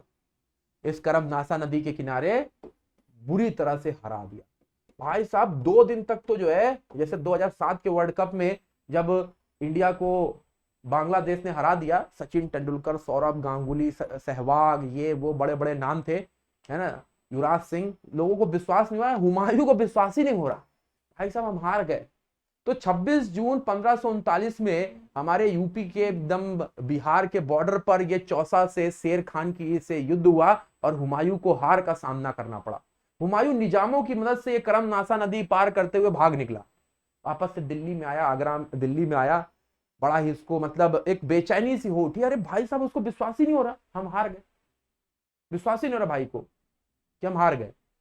अब उसने अपने जो है वो चारों भाइयों को बुलाया, है ना, अस्करी, कामरान, जिंदल, सबको बुलाया। कहता भाई एक काम करो, अब एक होने का वक्त आया है। एक जो है यूपी बिहार का लड़का है, शेर खान नाम है, उसने हमको जो है झकझोर दिया है, समझ रहे हो कि नहीं, उठा उठा के झकझोर दिया है। तो कभी भी अपने दुश्मन को कमजोर मत समझिए, दुश्मन की ताकत को आंकना बहुत जरूरी होता है। और ये भाई साहब सोच रहे थे कि वो तुक्का था, लग गया एक बार। और यहाँ पे शेर खान जो थे, इन्होंने अपने को एक उपाधि दे दी, इसने शेर शाह की उपाधि ले ली। अब इन्होंने अपने सारे भाइयों को बुलाया, सारे भाइयों को बुलाया, और सारे भाई एक साथ जो है वो पहुंच गए। कहा कि आओ, शेर खान को फिर से बुलाया। शेर खान ने फिर से इनको टकेल दिया। फिर से इनको मई 1540 में कन्नौज का, या इसी को बिलीग्राम का लड़ाई वो करते हैं। इस बार फिर से शेरशाह सूरी ने, शेर खान ने हुमायूं को हराया, और इन भाई साहब को भागना पड़ा। भागे, है ना, ये भागते हैं राजस्थान के रास्ते से होते हुए, है ना। नवनीत सिंह अपना हाथ कुछ बोल, अभी कुछ नहीं बोलने देंगे, क्लास के अंत में बोलना। कुछ पूछना चाहते हो तो कमेंट करके पूछ दो, अभी फ्लो में चल रहा है, थोड़ा बहने दो क्लास को। तो अब ये जो है, ये राजस्थान के रास्ते से नवनीत सिंध होते हुए ये हमारे भागते हैं, है ना। ठीक है। और इसी भागने दौरान अमरकोट में इनका एक बच्चे का जन्म होता है, जिसका नाम 1542 में अकबर रखा जाता है। अब ये किसी तरीके से हुमायूं जो है वहां से बच करके शरण लेते हैं, ईरान में जाकर के शरण लेते हैं। वहां पर इनको एक दोस्त मिलता है हुमायूं को, नाम जानते हो तुम लोग, है ना। दोस्त और संगत अच्छी मिल जाए तो इंसान कुछ भी कर सकता है ना। और दोस्त और संगत अगर अच्छी मिल जाए तो इनको मिल जाते हैं, कौन मिल जाते हैं, बहराम साहब मिल जाते हैं, है ना। अपने दिल की बात बताते हैं कि मेरे पिताजी ने जो है वो कितना संघर्ष किया और मैंने सब कुछ गवा दिया, रात में नींद नहीं आती है ना। लेकिन सही वक्त का, हमारे बोला गया बहराम साहब ने, सही वक्त का इंतजार करो भैया, किसी को कमजोर समझना इंसान की गलती होती है। सही वक्त का इंतजार करो, प्रॉपर प्लानिंग के साथ एक सही तरीके से युद्ध करो, है ना। बड़े बड़े नाम है, कुछ नहीं फर्क पड़ता है, अगर आप एक सही तरीके से सही प्लानिंग के साथ काम नहीं करेंगे तो कोई भी युद्ध आप आसानी से हार जाएंगे। पाकिस्तान से जब हमारे 1999 में कारगिल के साथ युद्ध हो रहा था, कारगिल में युद्ध हो रहा था, पाकिस्तान ऊंचाई पर बैठा हुआ था, और ऊंचाई पर अगर कोई भी बैठा रहे, उसके हाथ में असॉल्ट राइफल्स हो, नीचे से मारा जा सकता है। लेकिन हमारी जो इंडियन आर्मी, उसने प्रॉपर प्लानिंग के साथ युद्ध किया और उस युद्ध को जीता। तो यहां पर प्रॉपर प्लानिंग और आत्मविश्वास के साथ युद्ध करने की सलाह के साथ हुमायूं फिर से लौटता है ना, फिर से लौटता है। और कहते हैं कि किसी को सच्चे दिल से चाहो तो सारी कायनात मिलाने में लग जाती है। यहां पर क्या हुआ कि शेरशाह सूरी जो है अपना दिल्ली पे शासन किया 1545 में, लेकिन कलिंजर के युद्ध में 1545 में हुक्का तोप फटने से, हुक्का तोप जो थी उसके फटने से क्या होता है, हुक्का तोप जो थी उसके फटने से यहां पर विस्फोट होता है, और हुमायूं, नहीं सॉरी, शेरशाह सूरी जो है वो मारा जाता है। और उसके बाद राजगद्दी पर बैठता है सिकंदर सूर जो है वो राजगद्दी पर बैठते हैं, और एक सही मौका मिल जाता है हुमायूं को वापस इंडिया में आने का। सिकंदर सूर को 1555 में, है ना, बैरम खान की सहायता से 1555 में क्या होता है, सिकंदर सूर को हराया जाता है। इस युद्ध का नाम था सरहिंद का युद्ध। सरहिंद के युद्ध में हमारे जो हुमायूं है वो वापस से हमारे आते हैं, हुमायूं जो है वापस से आते हैं और सिकंदर सूर को हरा करके मुगल साम्राज्य वापस से स्थापित हो जाता है। तो हुमायूं जो है, इनका अगर टेन्योर देखोगे तो 1530 से ये हमारे 1540 तक, फिर इनको वापस जाना पड़ता है, और 1540 के बाद ये 1555 में रिटर्न होते हैं। 15 साल तक हमारे जो शेरशाह सूरी है वो हमारे शेरशाह सूरी की वजह से इनको बाहर रहना पड़ता है। वापस आते हैं, अब सोचते हैं सब कुछ ठीक हो गया, है ना। जब भी हम ये सोचते हैं कि अब इससे बुरा क्या होगा, कुछ ऐसा हो जाता है जो उस बुरे को भी पूरा कर देता है।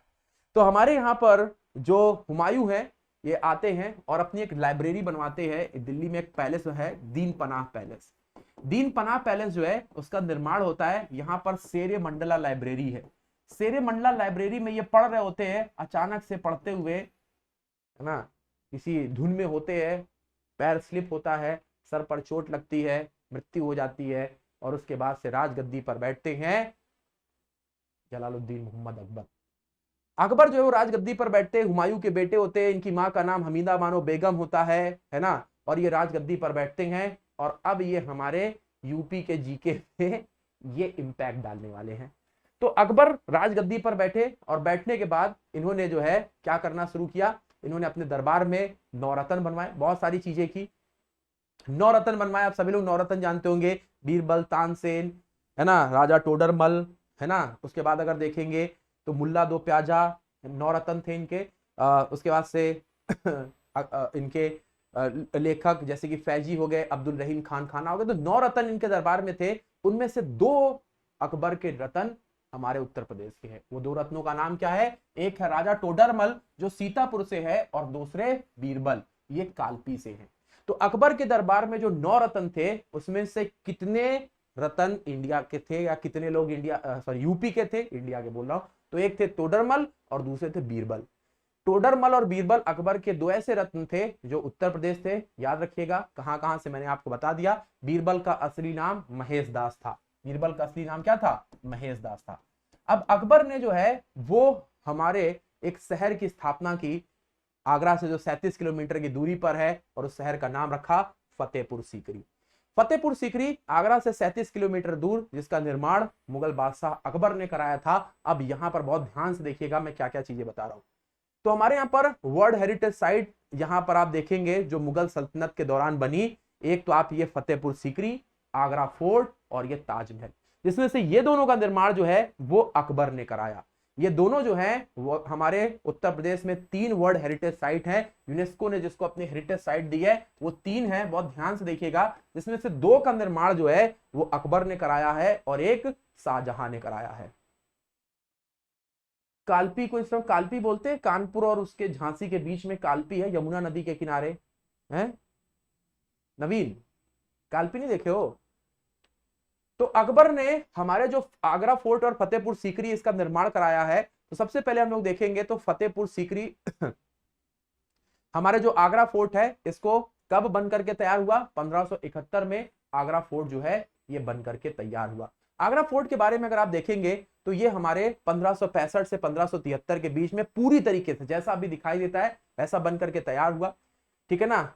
अगर आप यहां पर, हाँ ठीक है, इसको आगरा फोर्ट को यूनेस्को ने 1983 में क्या किया, इसको अपनी अपनी क्या बना दी, इसको अपनी हेरिटेज साइट में शामिल कर दिया। तो हमारे आगरा फोर्ट को यूनेस्को ने कब शामिल किया, 1983 में। हमारे अकबर ने क्या किया, इसको बनाने के बाद अपनी कैपिटल जो है वो आगरा फोर्ट में, मतलब सारे दरबार जो है वो हमारे आगरा फोर्ट में ही लगने लगे। मतलब अकबर ने अपनी कैपिटल जो है वो कहां पर शिफ्ट कर दी, वो अपनी आगरा शिफ्ट कर दी। तो अब यहाँ पे आप देखेंगे तो हमारे आगरा फोर्ट बनने के बाद जो कैपिटल है वो आगरा शिफ्ट हो गई मुगलों की दिल्ली से। जब तक उसको शाहजहां ने वापस दिल्ली नहीं लेके गया तब तक हमारी कैपिटल जो है वो आगरा, अकबर के शासनकाल में, जहांगीर के शासनकाल में, और शाहजहां ने वापस उसको दिल्ली शिफ्ट कर दिया। तो 2 हमारे मुगल बादशाहों के शासनकाल में आगरा में ही कैपिटल थी। अब यहाँ पे अगर आगरा फोर्ट की अगर बात करेंगे तो इसके यहाँ पर देखेंगे लाल बलुआ पत्थर से बना हुआ है ये, और यहां पर हमारे अकबर का दरबार लगता था। यहां पे अकबर का दरबार लगता था, इसको हम लोग बोलते हैं दीवाने आम। दीवाने आम का मतलब है आम आदमी के लिए ये ओपन था, यहां पर लोग आते थे, अकबर से बातचीत करते थे, है ना, और अपनी दुख सुख यहाँ पे बताते थे। इसके अलावा आगरा फोर्ट में आप जहांगीर का महल भी देख पाएंगे। तो आगरा फोर्ट अकबर का मुख्य, जैसे आप हमारे यहाँ पे पार्लियामेंट है ना, वैसे अकबर का ये दरबार था आगरा फोर्ट में। 1983 में इसको क्या घोषित कर दिया गया, यूनेस्को हेरिटेज साइट घोषित कर दिया गया। अब हमारे 37 किलोमीटर दूर हमारे अकबर ने क्या बनाना शुरू कर दिया, अकबर ने एक और हमारे शहर को बनाना शुरू किया जिसको हम लोग फतेहपुर सीकरी बोलते हैं। फतेहपुर सीकरी की अद्भुतता को देखते हुए यूनेस्को हेरिटेज ने इसको 1986 में यूनेस्को हेरिटेज साइट में सम्मिलित कर दिया। अगर आप यहाँ पे अगर आप देखेंगे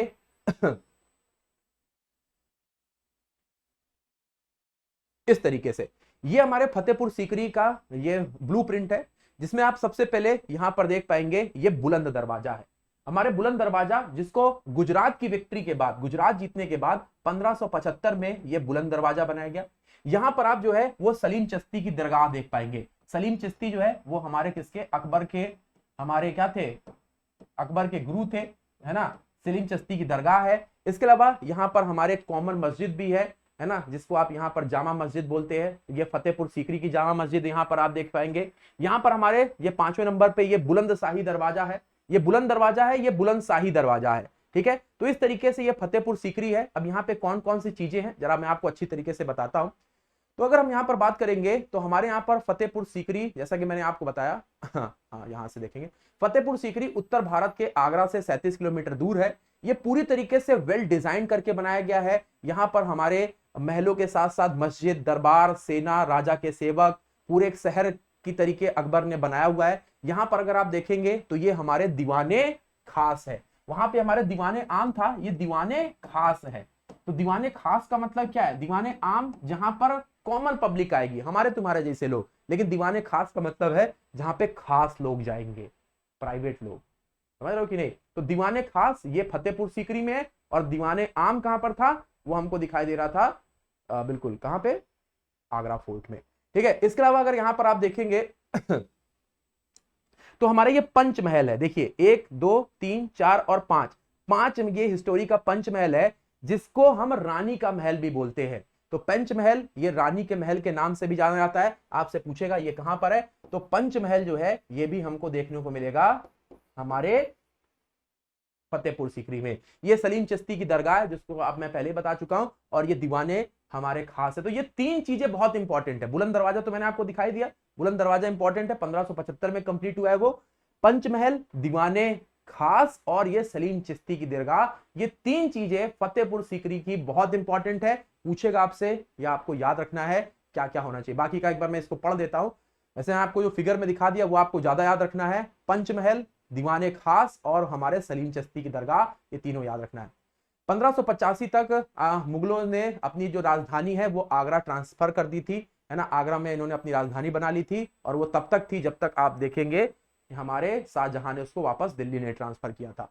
ठीक है, मैं आपको पहले बता चुका हूं कि यहाँ पर हमारे जामा मस्जिद है, बीच में आपकी रेड स्टोन से बना हुआ है। दीवाने आम के साथ यहाँ पे दीवाने खास देखने को मिलेगा। ठीक है, इसके अलावा मैंने आपको बताया पंचमहल आपको देखने को मिलेगा, 5 स्टोरी दिखा दिया है, पढ़ने की जरूरत नहीं है। ठीक है, इसके अलावा सलीम चिश्ती की दरगाह है। तो ये पूरा पढ़ने से अच्छा एक फिगर में मैंने आपको ये पूरा समझा दिया है। किसी के मन में कोई दिक्कत है, पूछ याद कर लोगे। पंचमहल कहां पर है ना, हमारे सलीम चिश्ती की दरगाह कहां पे है, दीवाने हमारा जो खास है कहां पर है, फतेहपुर सीकरी को यूनेस्को ने कब हेरिटेज साइट घोषित किया था, बुलंद दरवाजा को कब बनाया गया था, बुलंद दरवाजा किस विक्ट्री की हमारे उपलक्ष्य में बनाया गया था। कर लोगे ये सारे क्वेश्चन? नहीं कर पाओगे तो फिर से बताओ, फिर से बताऊं एक एक चीज। कितने लोग कर लेंगे? जल्दी से बताओ, सारे क्वेश्चन इंपॉर्टेंट है।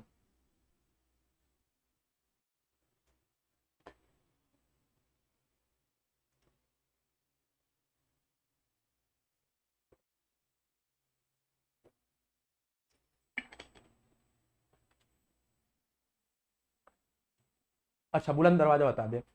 तो बुलंद दरवाजा क्या है? बुलंद दरवाजा हमारे जो है फिगर में देखेंगे तो और अच्छे समझ में आएगा। कहाँ गया हमारा फतेहपुर सीकरी? दिखाओ भाई फतेहपुर सीकरी का ब्लूप्रिंट।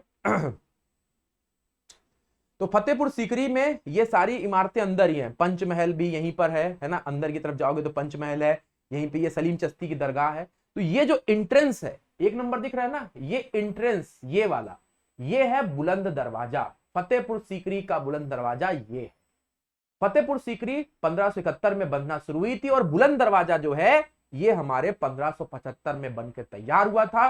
गुजरात विक्ट्री को अकबर ने बुलंद दरवाजे को डेडिकेट किया था, फतेहपुर सीकरी में है। ठीक है, ये सलीम चिश्ती की दरगाह है। इसी तरीके से यहाँ पे आपको पंचमहल दिखाई देगा, जो कि हमारे रानी महल के नाम से जाना जाता है। इसी तरीके से आपको यहाँ पर जामा मस्जिद, ये हमारे जामा मस्जिद अलग अलग शहरों में है। दिल्ली की अलग जामा मस्जिद है, आगरा की अलग जामा मस्जिद है, जौनपुर की अलग है। इसी तरह फतेहपुर सीकरी में भी जामा मस्जिद है। ठीक है, इसके ये वाले दरवाजे को हम लोग बुलंद शाही दरवाजा बोलते हैं। ठीक है, ये बुलंद दरवाजा, ये मेन एंट्रेंस। ठीक है, कर लेंगे भाई। ठीक, चलिए आगे चलते हैं। तो इस तरीके से ये हमारे बादशाही दरवाजा है, बुलंदशाही नहीं, बादशाही दरवाजा, बुलंद दरवाजा, ये जो मेन एंट्रेंस है। ठीक है, ये सारी चीजें जो मैंने आपको बता दी है। अब उसके बाद से हमारे सामने ये देखो, ये भी फोटो है, ये कुछ ये ड्रोन से ली गई फोटो है। ये बुलंद दरवाजा है, ये आपका हमारे बादशाही दरवाजा है। ये आपकी जामा मस्जिद है, इसके जस्ट बगल में आपका जो है सलीम चिश्ती की दरगाह है। ठीक है, फिर आप इधर की तरफ जाएंगे तो यहाँ पर भी हमारे कुछ है। ठीक है, ये फतेहपुर सीकरी है, लाल बलुआ पत्थर का बना हुआ, आगरा से कुछ कदम, कुछ 37 किलोमीटर की दूरी पे। अब आते हैं ताजमहल की बात। ताजमहल के बारे में सभी लोग जानते हैं। ताजमहल जो है वो हमारे शाहजहां ने अपनी मुमताज महल के लिए बनाया था। 1332 में बनना शुरू हुआ और लगभग 22 साल लगे इसको कंप्लीट होने में, 1648 तक। ये हमारे मकबर परिसर जो है ये 3 तरफ से लाल बलुआ पत्थर से घिरा हुआ है ना, जिसका एक जो सिरा है वो नदी की ओर खुला होता है। ठीक है ना, इसके ऊपर हम देखेंगे तो बहुत बढ़िया तरीके से इसको हमारे राजस्थानी, मुगल और फारसी कला के द्वारा उकेरा गया है, बहुत ही इंपॉर्टेंट है। 55 एकड़ में फैला हुआ, यमुना नदी के किनारे है, सफेद संगमरमर से बना है, 4 बाग शैली पर आधारित उद्यान है। ठीक है ना, सिस्टमैटिक कॉरिडोर्स हैं, लाल पत्थर की संरचनाएं हैं, ब्लैक मार्बल की फ्लोरिंग है, यमुना नदी से जुड़े हुए फव्वारे हैं, है ना। इसके जो मुख्य वास्तुकार थे उनका नाम है उस्ताद अहमद लाहौरी, याद रखिएगा, है ना। उनकी सहायता जो है वो इस ईसा शेरजी ने की थी, मतलब जो हमारे उनके असिस्टेंट थे वो उस्ताद ईसा जी थे, और मुख्य कौन थे, अहमद लाहौरी। यहाँ पे लगभग 20,000 कर्मचारियों ने पार्टिसिपेट किया था बनाने में, किसी के हाथ पैर काटे नहीं गए थे। ठीक है, यहाँ पर इनके हाथ पैर नहीं काटे गए थे। यहाँ पर राजस्थान प्रभाव से हम ये निष्कर्ष निकाल सकते हैं कि इसमें हमारे भारतीय कलाकार भी सम्मिलित थे। तो ये हमारा ताजमहल।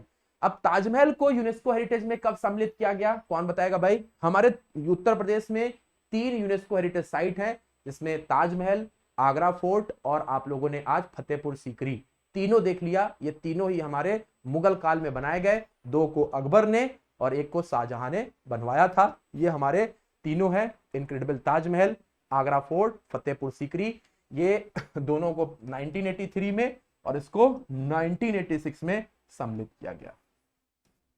बात चमकी थोड़ी बहुत थोड़ी बहुत चमकी बात की नहीं नवीन, अरे बोलो भाई, थोड़ी बहुत चमकी की नहीं।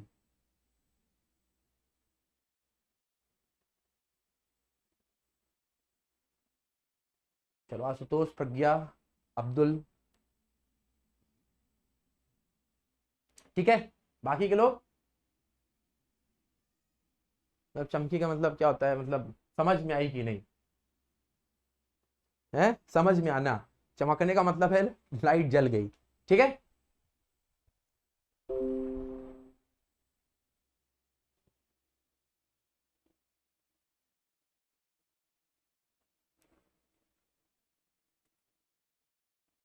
चलिए अब हम आगे चलते हैं। ताजमहल के बारे में हमने काफी कुछ पढ़ लिया। अब 1707 के बाद हमारे सभी को पता है कि मुगल साम्राज्य का तेजी से पतन होने लगता है, और तेजी से पतन के बाद हम लोग जो है वो अब मॉडर्न हिस्ट्री की तरफ घुसने लगते हैं, मॉडर्न हिस्ट्री की तरफ घुसने लगते हैं। और मुगल साम्राज्य के पतन के बाद 1707 में जब औरंगजेब की मृत्यु होती है, तो हमारे यहां पर जो यूपी है 1757 में 5 स्वतंत्र राज्यों में बढ़ गया। कितने, 5 स्वतंत्र राज्यों में। कौन कौन से, मेरठ और बरेली का क्षेत्र नजीब खान पठान के नाम से जाना, दोआब का क्षेत्र रोहिलखंड या रोहिल्लास के नाम से, मध्य दोआब का क्षेत्र फर्रुखाबाद के नवाब को, और अवध और पूर्वी क्षेत्र अवध के नवाब को, और बुंदेलखंड ये मराठास को दे दिया गया। मैंने आज तक कभी जानते ऐसे पढ़ा, मेरे को समझ ही नहीं आता था। मेरे पढ़ने का तरीका ये है, मैप। हमने उत्तर प्रदेश, ये तो भैया अब उत्तराखंड में चला गया, हमने उत्तर प्रदेश को 5 भागों में बांटा। सबसे पहले सबसे इंपॉर्टेंट है ये हमारे अवध, और अवध का राज्य, और ये हमारे पूर्वी क्षेत्र अवध, और ये हमारा जो आप देख सकते हैं पूर्वी क्षेत्र, ये नंबर 1 पे आ जाता है। बुंदेलखंड मराठास यहां तक पहुंच गए थे, 2 आ जाता है।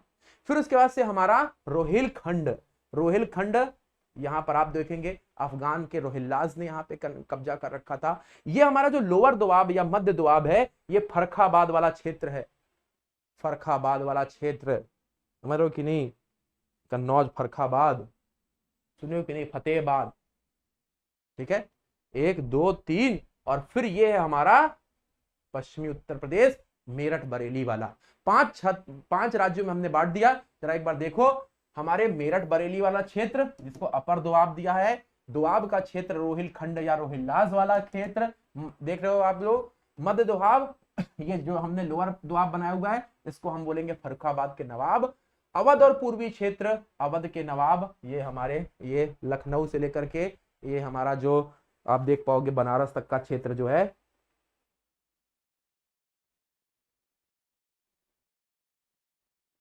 नवीन सारी चीजें कवर कराई जाएंगी, सारी चीजें है ना। बात क्लियर हो रही कि नहीं। बचा बुंदेलखंड, पांच, पांच भागों में, कितने भागों में बांटा गया जरा एक बार बोल दो सब लोग, बोलो भाई कितने पांच भागों में बांटा गया था, याद रहेगा भाई। अब भैया एक एक करके जरा इनको पढ़ते हैं और इसमें सबसे इंपॉर्टेंट है हमारे नवाब ऑफ अवध। नवाब जो ऑफ जो अवध है ये हमारे कितने थे, इन्होंने क्या क्या इंपैक्ट डाला, इन सबको हम यहां पर बढ़िया तरीके से देखते हैं। तो सबसे पहले हमारे यहाँ पे जो अवध शासक का अधिकार रोहिलखंड तक फैला हुआ था, दिख रहा होगा आपको, रोहिलखंड तक फैला हुआ था।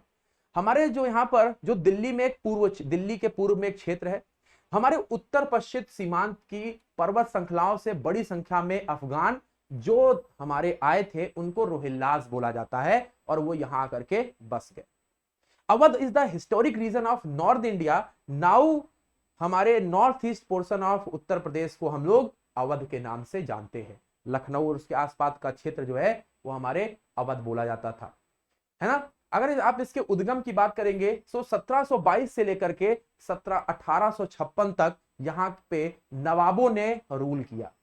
मुस्कुराइए, आप लखनऊ में है, यहाँ पे नवाबों का शहर बोला जाता है। 1722 से लेकर के 1856 तक यहाँ पर नवाबों ने रूल किया और क्या क्या प्रभाव डाला जरा एक एक करके देखते हैं। तो जो नवाब के हमारे जो नवाब के अवध है उनका कैसे उद्गम हुआ, आप यहां पे देखेंगे द सूबा of Awadh become independent in 1722। 1722 में हमारे जो अवध का सूबा था वो हमारे इंडिपेंडेंट हो गया और इसका जो गवर्नर बनाया गया वो बनाया गया हमारे शहादत खान को। हमारे शहादत खान को उस समय के मुगल बादशाह जिनका नाम मुहम्मद शाह था, उन्होंने लखनऊ के पहले नवाब साहब को गवर्नर के तौर पर अपॉइंट कर दिया। क्या नाम था उनका?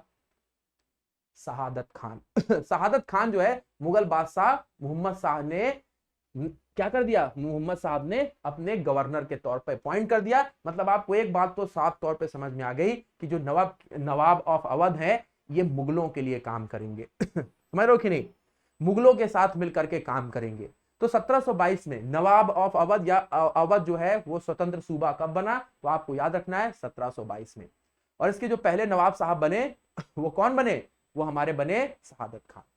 अब शहादत खान के बाद हमारे जो अगले बने उनका नाम था सफदर जंग, या उनको हम लोग अब्दुल मंसूर भी बोलते थे। तो सफदर जंग या अब्दुल मंसूर जो है ये हमारे 1739 से 1754 तक में इन्होंने हमारे अवध के ऊपर रूल किया। ये शहादत खान साहब के क्या थे, सन इन लॉ थे, दामाद थे, है ना। शहादत हमारे खान के क्या थे, सन इन लॉ थे, मतलब दामाद थे। इन्होंने मनकपुर की लड़ाई में मुगलों के साथ, मुगलों के खिलाफ नहीं भाई साहब, मैंने पहले बोल दिया कि मुगलों के लिए काम करेंगे, तो हमारे मनकपुर की लड़ाई में इन्होंने मुगलों के साथ पार्टिसिपेट किया। तो मनकपुर की लड़ाई आइए देखते हैं। हाँ, मोहम्मद शाह रंगीला, बिल्कुल मोहम्मद शाह रंगीला, बिल्कुल आप सही समझ रही हैं आशुतोष, बिल्कुल सही समझ रहे हैं आप, मोहम्मद शाह रंगीला की बात कर रहे हैं। तो अभी हम लोग आ जाते हैं इसके ऊपर। तो मनकपुर की लड़ाई सबसे पहले अगर आप देखेंगे तो हमारे जो मनकपुर की लड़ाई है ये किसके किसके बीच में हुई थी, तो अहमद शाह दुर्रानी के बीच में ये लड़ाई हुई थी। किसके बीच में, और हमारे मुगलों के साथ, मुगलों और दुर्रानी एम्पायर के बीच में ये लड़ाई हुई थी। मनकपुर की लड़ाई का जो हमारा ईयर है वो 1748 है। यहाँ पे हमारे सिखों के साथ मिलकर के हमारे लड़ाई हुई थी, है ना। किंगडम ऑफ जयपुर भी थे और साथ ही साथ यहाँ पे मुगलों के कई सारे कमांडर थे, जिनमें आप यहाँ पे सफदर जंग को भी देखेंगे। इनका जो झंडा है वो मुगलों के झंडे की तरह था, मतलब ये मुगलों का ही एक हिस्सा थे। तो हमारे यहाँ पर आप देखेंगे हमारी कौन सी, मानूपुर की लड़ाई, या आप इसको मानपुर की लड़ाई अगर देखेंगे तो हमारे सफदर जंग ने पार्टिसिपेट किया था इस लड़ाई में। दुरानी एम्पायर के खिलाफ मुगलों के साथ उन्होंने साथ दिया था।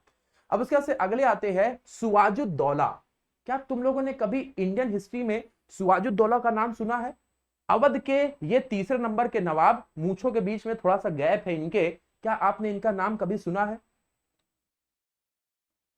अब्दुल बोले सर हमने सुना है। बताओ भाई कहां पे सुना है? जिसने जिसने सुना है जरा बताते जाओ, कहां पे सुना है इनका नाम आपने? तो 1754 से लेकर 1775 के बीच में सिराजुद्दौला का जो टेन्योर था वो आप यहां पर देखेंगे, इनके ऊपर बात करेंगे। ये हमारे सफदरजंग के बेटे थे और अफगान अहमद शाह अब्दाली का ये सहयोग कर रहे थे।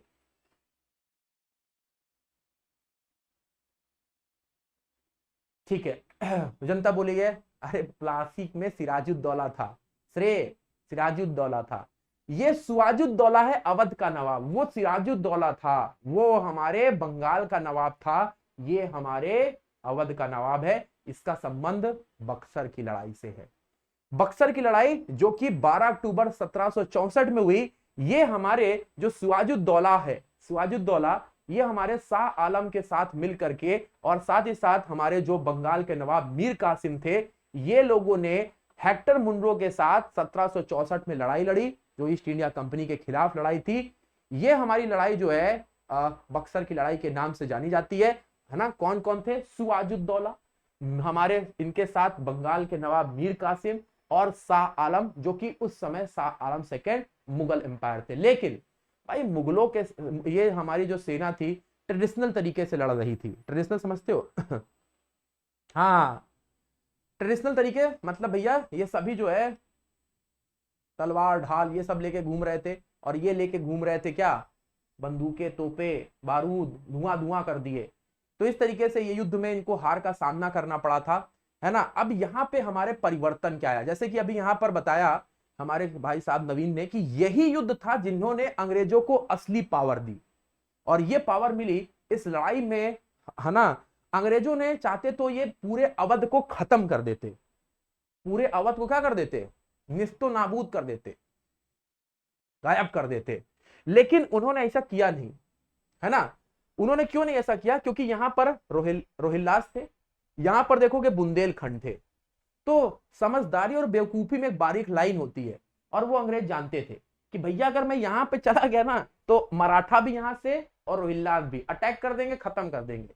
तो मतलब यहां पर इनको अपने इनका शासन दे के रखो, समझ रहे हो कि नहीं। इनको लड़वाओ, इनके खिलाफ इनको लड़वाओ, इनको पावर दे दो, इनसे पैसा रुपया लो, क्योंकि उनको तो मतलब थोड़ी ना कि हम गद्दी बैठे हैं, अंग्रेज ये करने थोड़ी ना आए थे, वो तो पैसा कमाने आए थे। तो उन्होंने कहा कि इनको यहाँ पे पावर दे दो, इनसे पैसा लो, क्योंकि यहाँ पे मान लो आके बैठ भी जाए, अवध में लखनऊ में आके बैठ भी जाए अंग्रेज, उनको ये रोहिल्लास और यहाँ से मराठा निपटा देंगे, समझ रहे हो कि नहीं, निपटा देंगे। तो उन्होंने क्या किया? उन्होंने किया भाई साहब एक काम करो, इलाहाबाद की संधि करते हैं, आओ इलाहाबाद की संधि बुलाई 1765 में। क्या क्या किया? सबसे पहले तो इलाहाबाद की संधि में देखेंगे तो अगस्त 1765 में नवाज सिराजुद्दौला को क्या बोला कि भैया हम आपको जो है वो अवध के साथ साथ इलाहाबाद और हम करा जो क्षेत्र है वो आपको दे देते हैं, है ना, हम आपको ये दे देते, इसके बदले में आपको हमको 50 लाख रुपए और हमें देने पड़ेंगे। एक तो ये क्षेत्र आपको मिल जाएगा, क्योंकि ये क्षेत्र मिलने से अंग्रेजों को कोई फायदा नहीं था, क्योंकि वहां से उनके दुश्मन ज्यादा बन रहे थे। तो उन्होंने कहा कि ये क्षेत्र के साथ हम आपको इलाहाबाद भी दे देते, ठीक है ना, और साथ ही साथ आपको हमको 50 लाख रुपए देने पड़ेंगे युद्ध क्षति में, है ना। और साथ ही साथ उन्होंने ये भी बोला कि बनारस में कहीं पर भी व्यापार करने की हमको फुल पोजीशन चाहिए। तो आपसे प्रश्न बनेगा, इलाहाबाद की संधि में अवध के नवाब सिराजुद्दौला के ऊपर अंग्रेजों ने कितना हमारे जो वॉर इंडेमिटी है वो लगाई, मुआवजा कितना देना पड़ा था? तो याद रखिएगा 50 लाख रुपए का मुआवजा देना पड़ा, याद रखिए बहुत इंपॉर्टेंट है, ठीक है ना। और साथ ही साथ उनके जो हमारे बलवंत सिंह थे जमींदार ऑफ बनारस, वो उनको देना पड़ा था अंग्रेजों को, और साथ ही साथ पूरे स्टेट में कहीं पर भी व्यापार करने के लिए उनको फुल पोजीशन दे दिया गया। अब शाह आलम जो कि मुगल एम्पायर थे दिल्ली में बैठे हुए, उनको क्या करना पड़ा? उनसे उन्होंने दीवानी के सारे अधिकार, जैसे अभी नवीन ने बोले ना कि ये लड़ाई जो थी ये वास्तविक अंग्रेजों को पावर दे रही थी।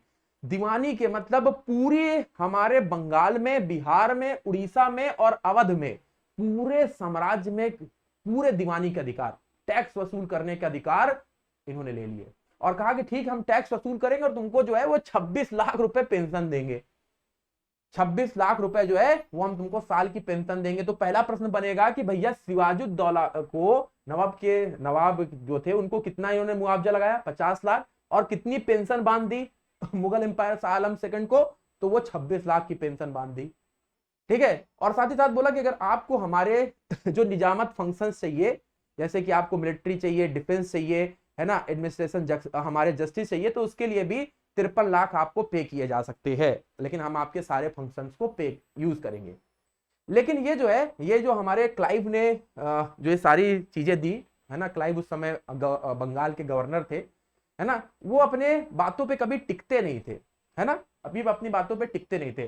तो सिराजुद्दौला को पैसा लेकर के उनका क्षेत्र छोड़ दिया, है ना, शाह आलम को एक कठपुतली बना करके दिल्ली में फेंक दिया, है ना, 26 लाख दे रहे थे और बीच में वो भी बंद कर दिया। अब मीर कासिम का क्या हुआ, बंगाल के नवाब का, भाई साहब उसको जो है, उसको बंगाल पर पूरा अधिकार अंग्रेजों ने कर लिया, वहां पर अपनी झंडा गाड़ दिया, और मीर कासिम जो है वो होमलेस होकर के इधर उधर भटकने लगा, और 1777 में बेचारा अपने आप मर गया। तो अंग्रेजों ने ये चाल खेली, सिराजुद्दौला को वो क्षेत्र उनको दे दिया, शाह आलम को कठपुतली बना लिया 26 लाख में, और भाई साहब इनको छोड़ दिया निपटने के लिए। तो इस तरीके से ये 1765 की इलाहाबाद की ट्रीटी, ये हमारे जो है सिराजुद्दौला शाह आलम सेकंड के साथ अंग्रेजों ने की, और यहां पर 50 लाख में अवध जो है हमारे इनको वापस दे दिया। लेकिन अब सिराजुद्दौला ने क्या किया, अहमद शाह अब्दाली के साथ का सहयोगी बना, और उसने अंग्रेजों की मदद से रोहिल्लास को हरा करके रोहिलखंड जो था, रोहिलखंड जो अवध से दूर आपको दिख रहा था ना, वो भी 1774 में अवध का हिस्सा बन गया। मतलब अवध में हमारा पूर्वी क्षेत्र बनारस भी सब आ गया, हमारा रोहिलखंड वो भी आ गया, और वो एक्चुअली अवध में नहीं आ रहा था, वो सब अंग्रेजों के अंडर में आ रहा था। बस ये नवाब साहब जो थे वो एक कठपुतली बन के वहां पे रूल कर रहे थे। बात चमकी कि नहीं समझ में आई थोड़ी बहुत कि नहीं।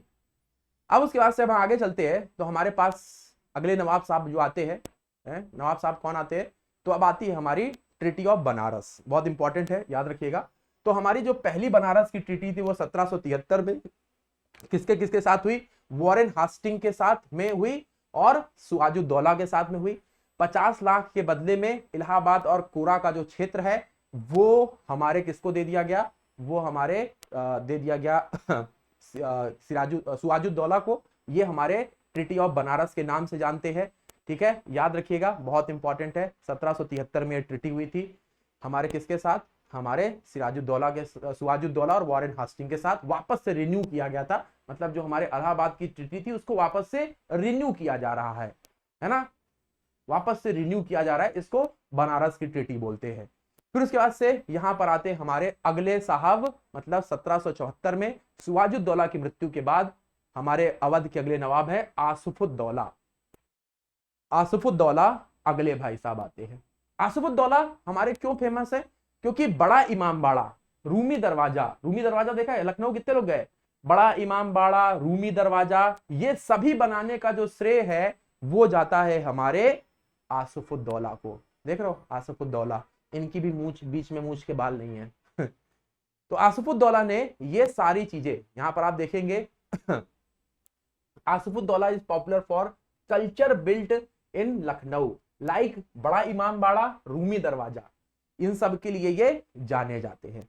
अब अंग्रेज बहुत चला, 1773 में बनारस की ट्रीटी किए थे इनके पिताजी के साथ, हमारे सिराजुद्दौला के साथ।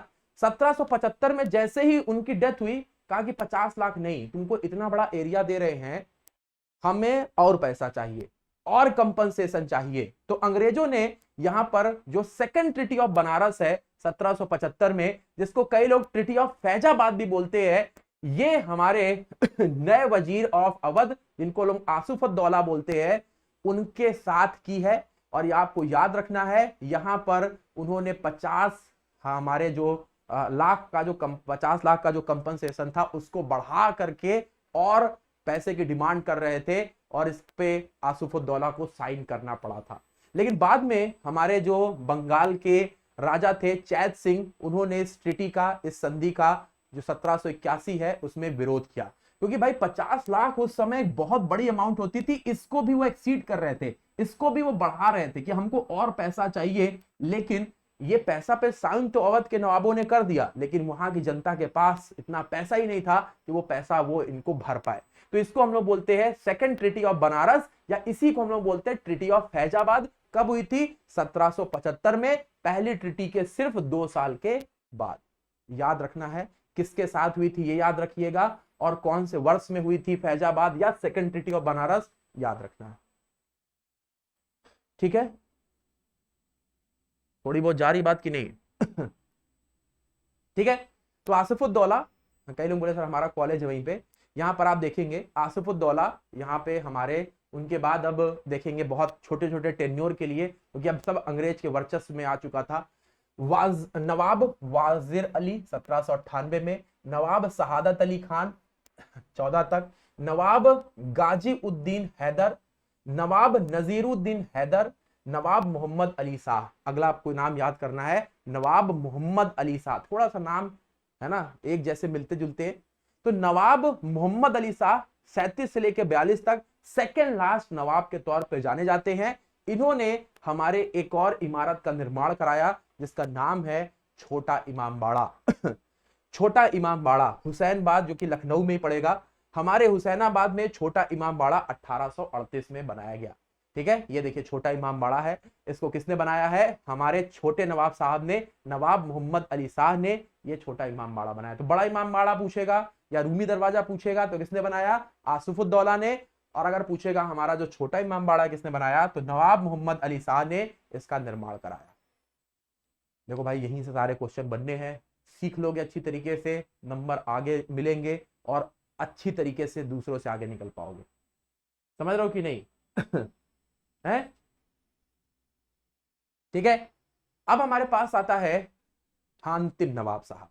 देख रहे हो अंतिम नवाब साहब, जिनका नाम है वाजिद अली शाह। वाजिद अली शाह जो है ये हमारे जान ए आलम के नाम से जाने जाते थे। ये अवध के अंतिम शासक के तौर पे जाने जाते हैं। इनके कुशासन के लिए, मतलब इनका मिस गवर्नेंस के लिए आधार पर अवध को हमारे अंग्रेजी शासन अपने में कैप्चर कर लेता है ना, अपने में कैप्चर कर लेता है। और उनका नाम था लॉर्ड डलहौजी। तो 1856 में डॉक्ट्राइन ऑफ लैप्स के तहत, राज्य अपहरण नीति के तहत डलहौजी ने क्या किया? इस पूरे साम्राज्य को, अवध को ईस्ट इंडिया कंपनी में मिला दिया। हमारे डलहौजी की अगर बात करते हैं तो 1848 से लेकर के 1856 के बीच में ये इंडिया में आया था। सबसे कम उम्र का ये गवर्नर जनरल था। ठीक है, इसने बहुत सारे हमारे हिंदुओं, राजाओं को पूरी तरीके से उखाड़ फेंका था। और इसने एक डॉक्ट्राइन लैप्स लेकर के आया, एक राज्य अपहरण नीति लेकर के आया, जिसमें उसने बोला कि अगर किसी भी शासक के पास उसका उत्तराधिकारी नहीं है ना, उसका अपना उत्तराधिकारी नहीं है, तो उसके राज्य पर वो कब्जा कर लेगा। और इसी को बोला गया डॉक्ट्राइन ऑफ लैप्स। और उसने कई सारे राज्य, जैसे कि सतारा सबसे पहला राज्य था महाराष्ट्र का, फिर आप संबलपुर, हमारे जैतपुर, अवध देख रहे होगे, डॉक्ट्राइन ऑफ लैप्स के तहत 1856 में अवध को भी उन्होंने अपने में शामिल कर लिया। तो इस तरीके से अवध के नवाबों की जो कहानी है वो यहीं पे समाप्त होती है। थोड़ा सा आपके लिए नई चीज है, आपको यहां पर बहुत अच्छी तरीके से इनको करना पड़ेगा, रिवाइज करना पड़ेगा, तो ही आप यहां से नंबर लेके आ पाएंगे। ठीक है, मैंने ये पीपीटी जो है अपनी टीम को भेज दी है क्लास के पहले ही। उम्मीद करेंगे कि आप लोगों को तक ये जल्दी से पहुंच जाए, जिससे कि आप लोग इसका रिवीजन कर पाए बहुत अच्छी तरीके से, चाहे वो फतेहपुर सीकरी हो या हमारे जौनपुर का इतिहास हो सरकी शासक का, या हमने आपको जो अवध के नवाबों के बारे में बताया, ये भी आपको बहुत अच्छी तरीके से देखना है। तो एक क्वेश्चन है प्री के एग्जाम में आया होगा, चलिए आइए इसको जरा जल्दी से आपको अरेंज करना है इन ट्रिटीज को क्रोनोलॉजिकल ऑर्डर में। ये प्रश्न हमारे पिछले बार का है और ये इस तरीके के क्वेश्चन बार बार रिपीट होते हैं, जरा जल्दी से अरेंज करिए। और ये ऐसा क्वेश्चन आपको मिलने वाला है, 100% नोट डाउन कर लीजिए। हाँ अपलोड हो गई होगी अब तक?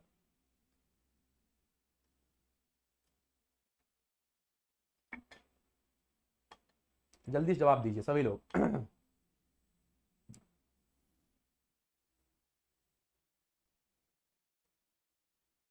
अच्छा भाई, अनूप बोला है सर ए होना चाहिए, नवीन, सब लोग ए बोल रहे हैं। रमन भी ये बोल रहा है, श्रेय भी ये बोल रहे हैं, संजय भी ये बोल रहे हैं, है ना। चलो अच्छा बताओ फिर, ट्रिटी ऑफ फैजाबाद कौन से ईयर में थी? जल्दी से ईयर बताना है सभी को। ट्रिटी ऑफ फैजाबाद कौन से ईयर में थी?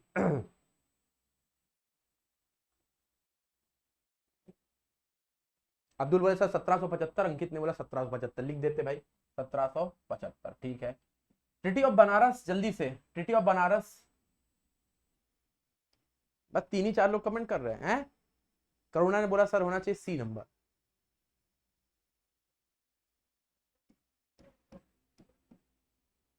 (1773), ठीक है। 1773 में आप ये देख पाएंगे, ठीक है। Treaty of Allahabad, treaty of Allahabad जल्दी से कमेंट करो भाई। 1765, ठीक है भाई। ट्रिटी ऑफ बेसिन, आप बताओ। ट्रिटी ऑफ बेसिन, सर ये नहीं आता है सर, जिंदगी बर्बाद। अच्छा देखो, संजय, श्रेय, अंकित ने बता दिया सर 1802, नाना साहब पेशवा और ईस्ट इंडिया कंपनी के बाद में हुई थी, है ना, बाजीराव सेकंड जिसको बोलते हैं। बहुत बढ़िया। तो अरेंज करो, करुणा अरेंज करते। सबसे पहले क्या आएगा हमारे 2 नंबर, फिर कौन सा आएगा भाई हमारा 1 नंबर, फिर कौन सा आएगा, नहीं सबसे पहले 3 नंबर आएगा, सॉरी 3 नंबर आएगा 1765, फिर 2 नंबर, फिर 1 नंबर और अंत में 4 नंबर। कहां पर दिया गया है? ठीक है, यही दिया गया ना भाई, 3 2 1 4। तो भाई देखो अब मान लो कि मैं क्वेश्चन नहीं कराता, ऐसे क्वेश्चन आने वाले हैं भाई, ऐसे ही क्वेश्चन आपको आने वाले, आपको ये ट्रिटी वाले क्वेश्चन तो जरूर पूछता है, और ये क्वेश्चन पूछे आने की उम्मीद बहुत ज्यादा है। तो इस बार यूपी जीके पे मेन फोकस क्यों नवीन करना पड़ रहा है? क्योंकि इस बार के हमारे जो जितने लोगों ने अपने मतलब प्रॉब्लम शेयर की गवर्नमेंट के साथ, यही कि भाई हमारे जो यूपी में है वो बाहर स्टेट के लड़के फॉर्म भरते, तो इसका एक विकल्प ये निकला कि यूपी जीके की जो हमारे यूपी का चाहे वो हिस्ट्री हो यूपी की, चाहे हमारे ज्योग्राफी हो, है ना, यूपी का चाहे इकोनॉमिक्स हो, उस पर ज्यादा डिस्कस किया जाए एग्जाम में, वहीं पर ज्यादा हमारे क्वेश्चन क्रिएट किए जाए। और ये हर एक स्टेट इसको अपना रहा है, क्योंकि हम किसी कॉन्स्टिट्यूशन के आधार पर तो हम पर्टिकुलर राज्य के लोगों को सिर्फ आरक्षण नहीं दे सकते, ये हमारे भारतीय संविधान के खिलाफ है। तो कुछ ऐसी ट्रिक निकालिए जिससे कि उस लोगों को फायदा मिले। तो यहीं पर हमारा जो फायदा है वो आपको यहीं पे देखने मिलेगा कि यूपी से संबंधित चीजों को ज्यादा इंपैक्ट डाला जाए।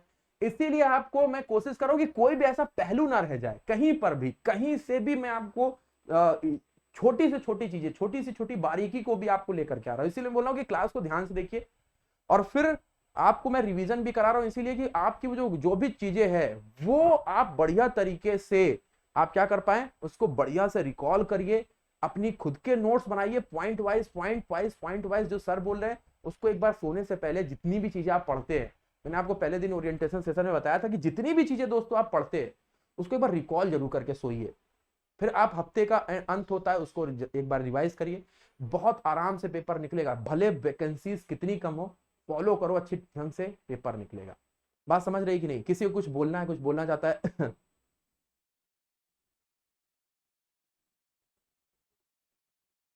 अच्छा अच्छा, हम छोड़ अच्छा ये जो है ना, पॉइंट नोट करने के लिए करना, ये देखो कभी भी रिकॉर्डेड वीडियोस देखो या कभी भी वर्चुअल क्लास देखो ना, वो ऑफलाइन से बहुत अंतर होता है। अंतर क्या होता है कि इसमें आप नोट्स बनाते हो क्लास के साथ, वो गलती करते हो, मतलब क्लास के साथ नोट्स बनाना डिफिकल्ट होता है। रीजन इसका ये होता है क्योंकि यहाँ पे आपको नोट्स बनाने के लिए एक बार रिकॉर्डेड फॉर्म में वीडियो आ जाता है ना, जल्दी जल्दी बढ़ा करके जल्दी जल्दी फटाफट फटाफट जल्दी जल्दी बढ़ा करके, अरे ये तो मतलब बताने की चीज थोड़ी ना करूँ ना, कभी नहीं नोट कर पाओगे क्लास में, तो कभी नोट ही नहीं कर पाओगे। आपको जो है वो एक बार वीडियो को धीरे धीरे बढ़ा करके, जो जहां पर एक स्लाइड आई तुरंत फट से नोट करो, हो जाएगा। अच्छा ठीक है, तुम्हें पीपी कॉलेज टाइम में, कॉलेज में कौन दिन भर पढ़ाई होती है, सीधे से किसी भी टाइम पे उठाओ वीडियो को, है ना, रिकॉर्ड फॉर्म में रखा रहता है, ऑफलाइन में नोट्स बना डालो, पीपीटी आपके पास पहुंची जाएगी आज से, मैंने पहले ही दे दी है, उसके नोट्स बना डालो, ठीक है। हाँ नहीं तो अगर मैं थोड़ा सा अगर रुकूंगा तुम्हारे नोट करने, क्योंकि ऑफलाइन और ऑनलाइन की पढ़ाई में बहुत अंतर है करुणा, है ना, बहुत अंतर है। वहां पे अगर रुकने, यहाँ पे रुकने का मतलब है कि ये हमारी जो क्लास है उसका टाइम और ज्यादा लगेगा, समझ रहे हो कि नहीं।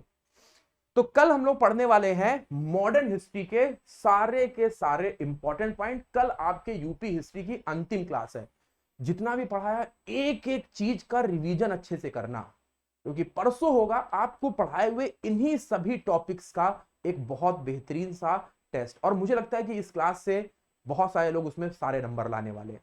कितने लोग प्रॉमिस करने वाले हैं जो सारे नंबर लाने वाले हैं? अगर तुम लोग इसको प्रॉमिस करोगे तो तुम लोगों को एक करंट अफेयर्स की बहुत शानदार क्लास में दूंगा, लेकिन उस क्लास में सभी को सारे नंबर लेके आने हैं। 5 घंटे की पूरे 6 महीने के सारे अपॉइंटमेंट, सारे इंपॉर्टेंट जो है वो आपके रिवॉर्ड्स, सारे इंपॉर्टेंट आपके बोल सकते हैं कि फंक्शंस में जितनी भी चीजें मिली हुई हैं, सारे स्कीम्स, सब कुछ दूंगा, लेकिन तुमको वहां पे सभी लोगों को सारे नंबर लेके आने। ये प्रॉमिस करोगे तो फिर मैं मेहनत करूंगा, लगातार 5 घंटे तुम लोगों को करंट अफेयर से क्लास में रिवीजन कराऊंगा। चॉकलेट कहाँ तुमको, ये हमने बोला कि तुमको ऐसी चीज देंगे जो तुम्हारे सिलेक्शन में काम आएगी। ठीक है, अब्दुल बोला सर डेफिनेटली, संजय बोल रहा है, प्रज्ञा बोले, बाकी के लोग, आशुतोष, अविनाश, गौरवदीप, गौरी शंकर, करुणा, करुणा करुणा दो दो है हमारे, अच्छा दोनों एक ही है, लारीब, नवनीत, नितिन, पाखी, राहुल, संजय, सरस्वत, शिवांगी, श्रेय, सोनाली, सोनिका, विकास, शिखा, प्रज्ञा, किसी को, हाँ ठीक है ना, बहुत बढ़िया। तो सर बोले सर बिल्कुल sir, video sir UP PCS SIP का वीडियो समझाने के लिए, हाँ मिलेगा ना, रिकॉर्डेड वीडियो तो तुमको मिलेगा ही। ठीक है दोस्तों, तो क्लास को यहीं पे समाप्त किया जाए, कल मिला जाए, पूरा रिवीजन के साथ मिलोगे। अवध के नवाब जौनपुर के ऊपर फोकस करना है ज्यादा आप लोगों को, अवध के नवाब के ऊपर फोकस करना है, ट्रिटीज जो मैंने आपको बताया उसके ऊपर फोकस करना है। बस इतना ही तो पढ़ना है आज की क्लास में, कर लोगे सब कुछ, मिला जाए कल, कल मिले, ठीक है। बाय गाइस, टेक केयर, और एक बार फिर से जय हिंद, मिलते हैं कल।